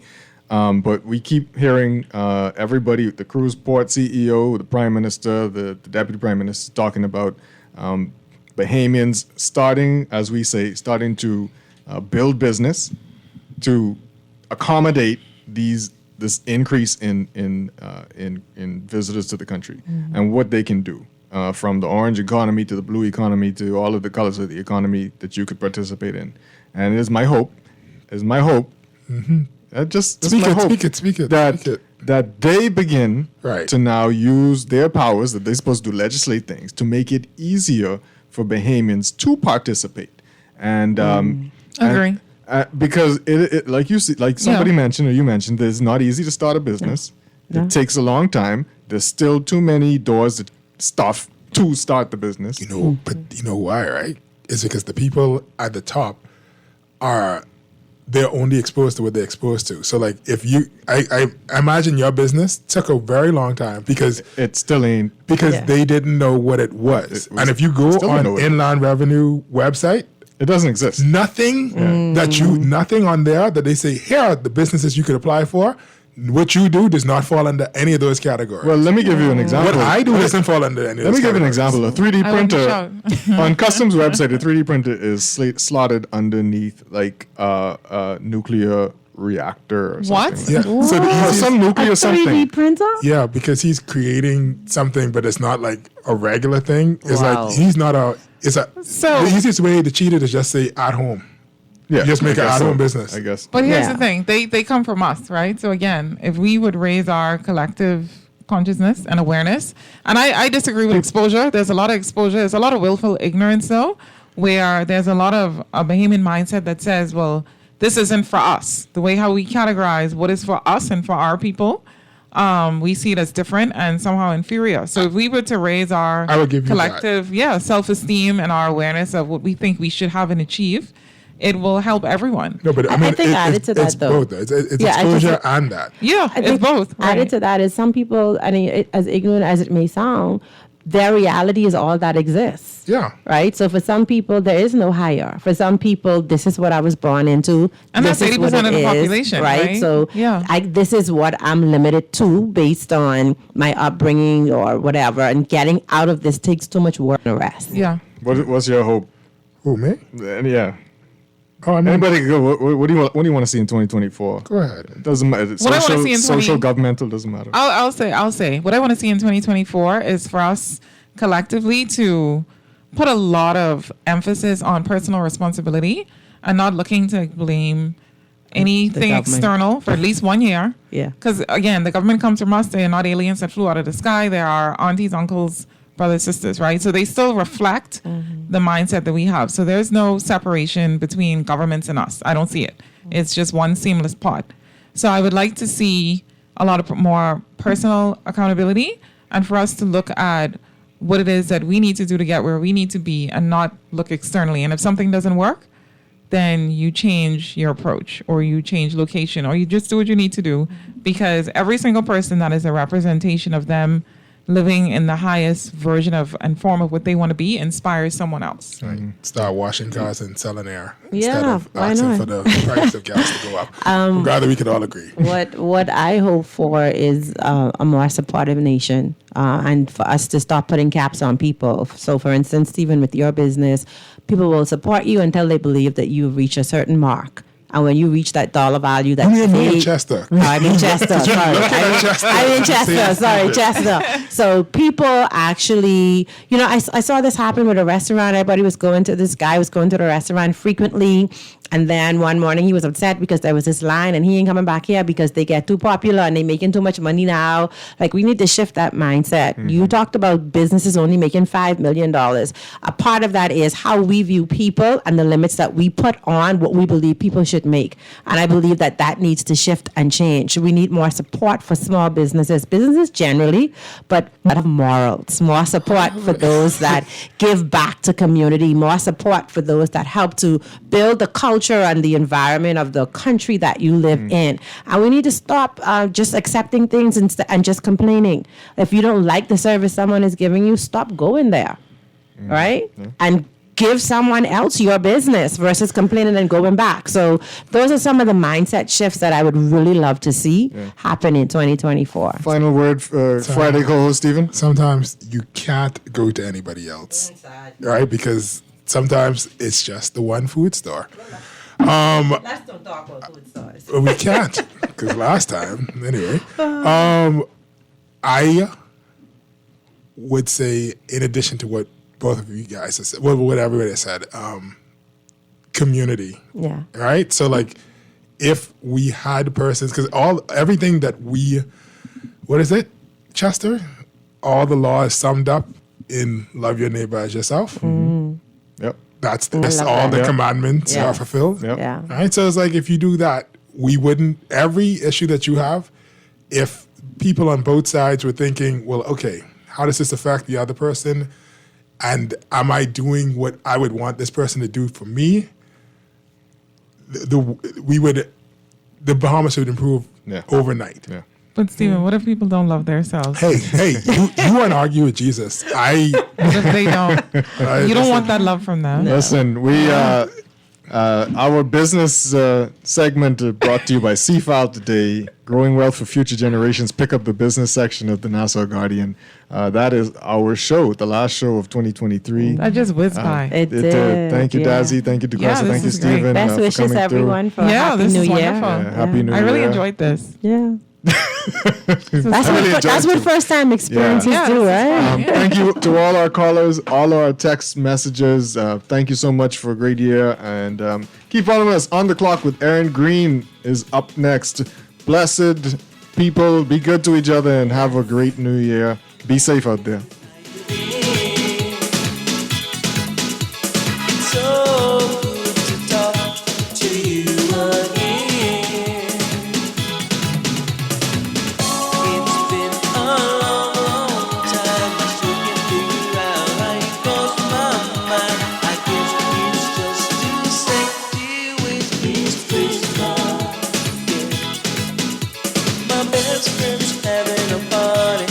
Everybody's going. I know it's gonna be a lot of fun. By the way, it's snowing. Yeah, it's been on my shoe, can't figure out how you cross my mind. I guess it's just to say, gee whiz, it's Christmas. Yeah. It's funny that I haven't thought to call. Earning zero interest on your savings at the bank? With as little as $100, you can start earning interest on your money while you're sleeping, eating, or standing in line at the bank with the CFAL Savings Express Plan.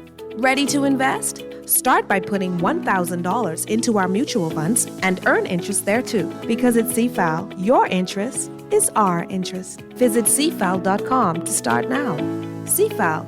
Growing wealth for future generations of Bahamians. It's $1 million Christmas and Everybody Wins is hooking you up. From December 1st to December 29th, you can win cash giveaways. Get into the cash vault, spin and win, and take advantage of other random raffle drawers. Prizes like mortgage payments, rent payments, utility bills cleared, cold cash, and more. To enter, you must sign up and get a verified account and simply spend $20 or more and you're in. To be eligible, you must be 18 and over. It's $1 million Christmas with Everybody Wins. Terms and conditions apply.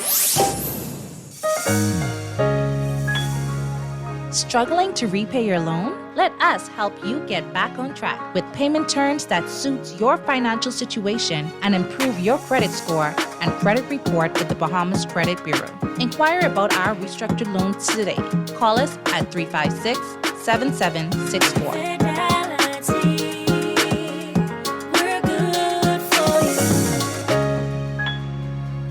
Ready to save?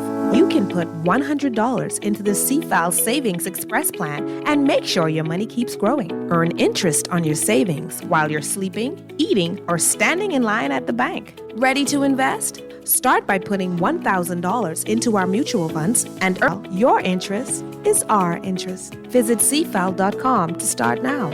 CFAL, growing wealth for future generations of Bahamians. Tired of banks forcing you to use technology to bank the way they want you to? Your convenience is important.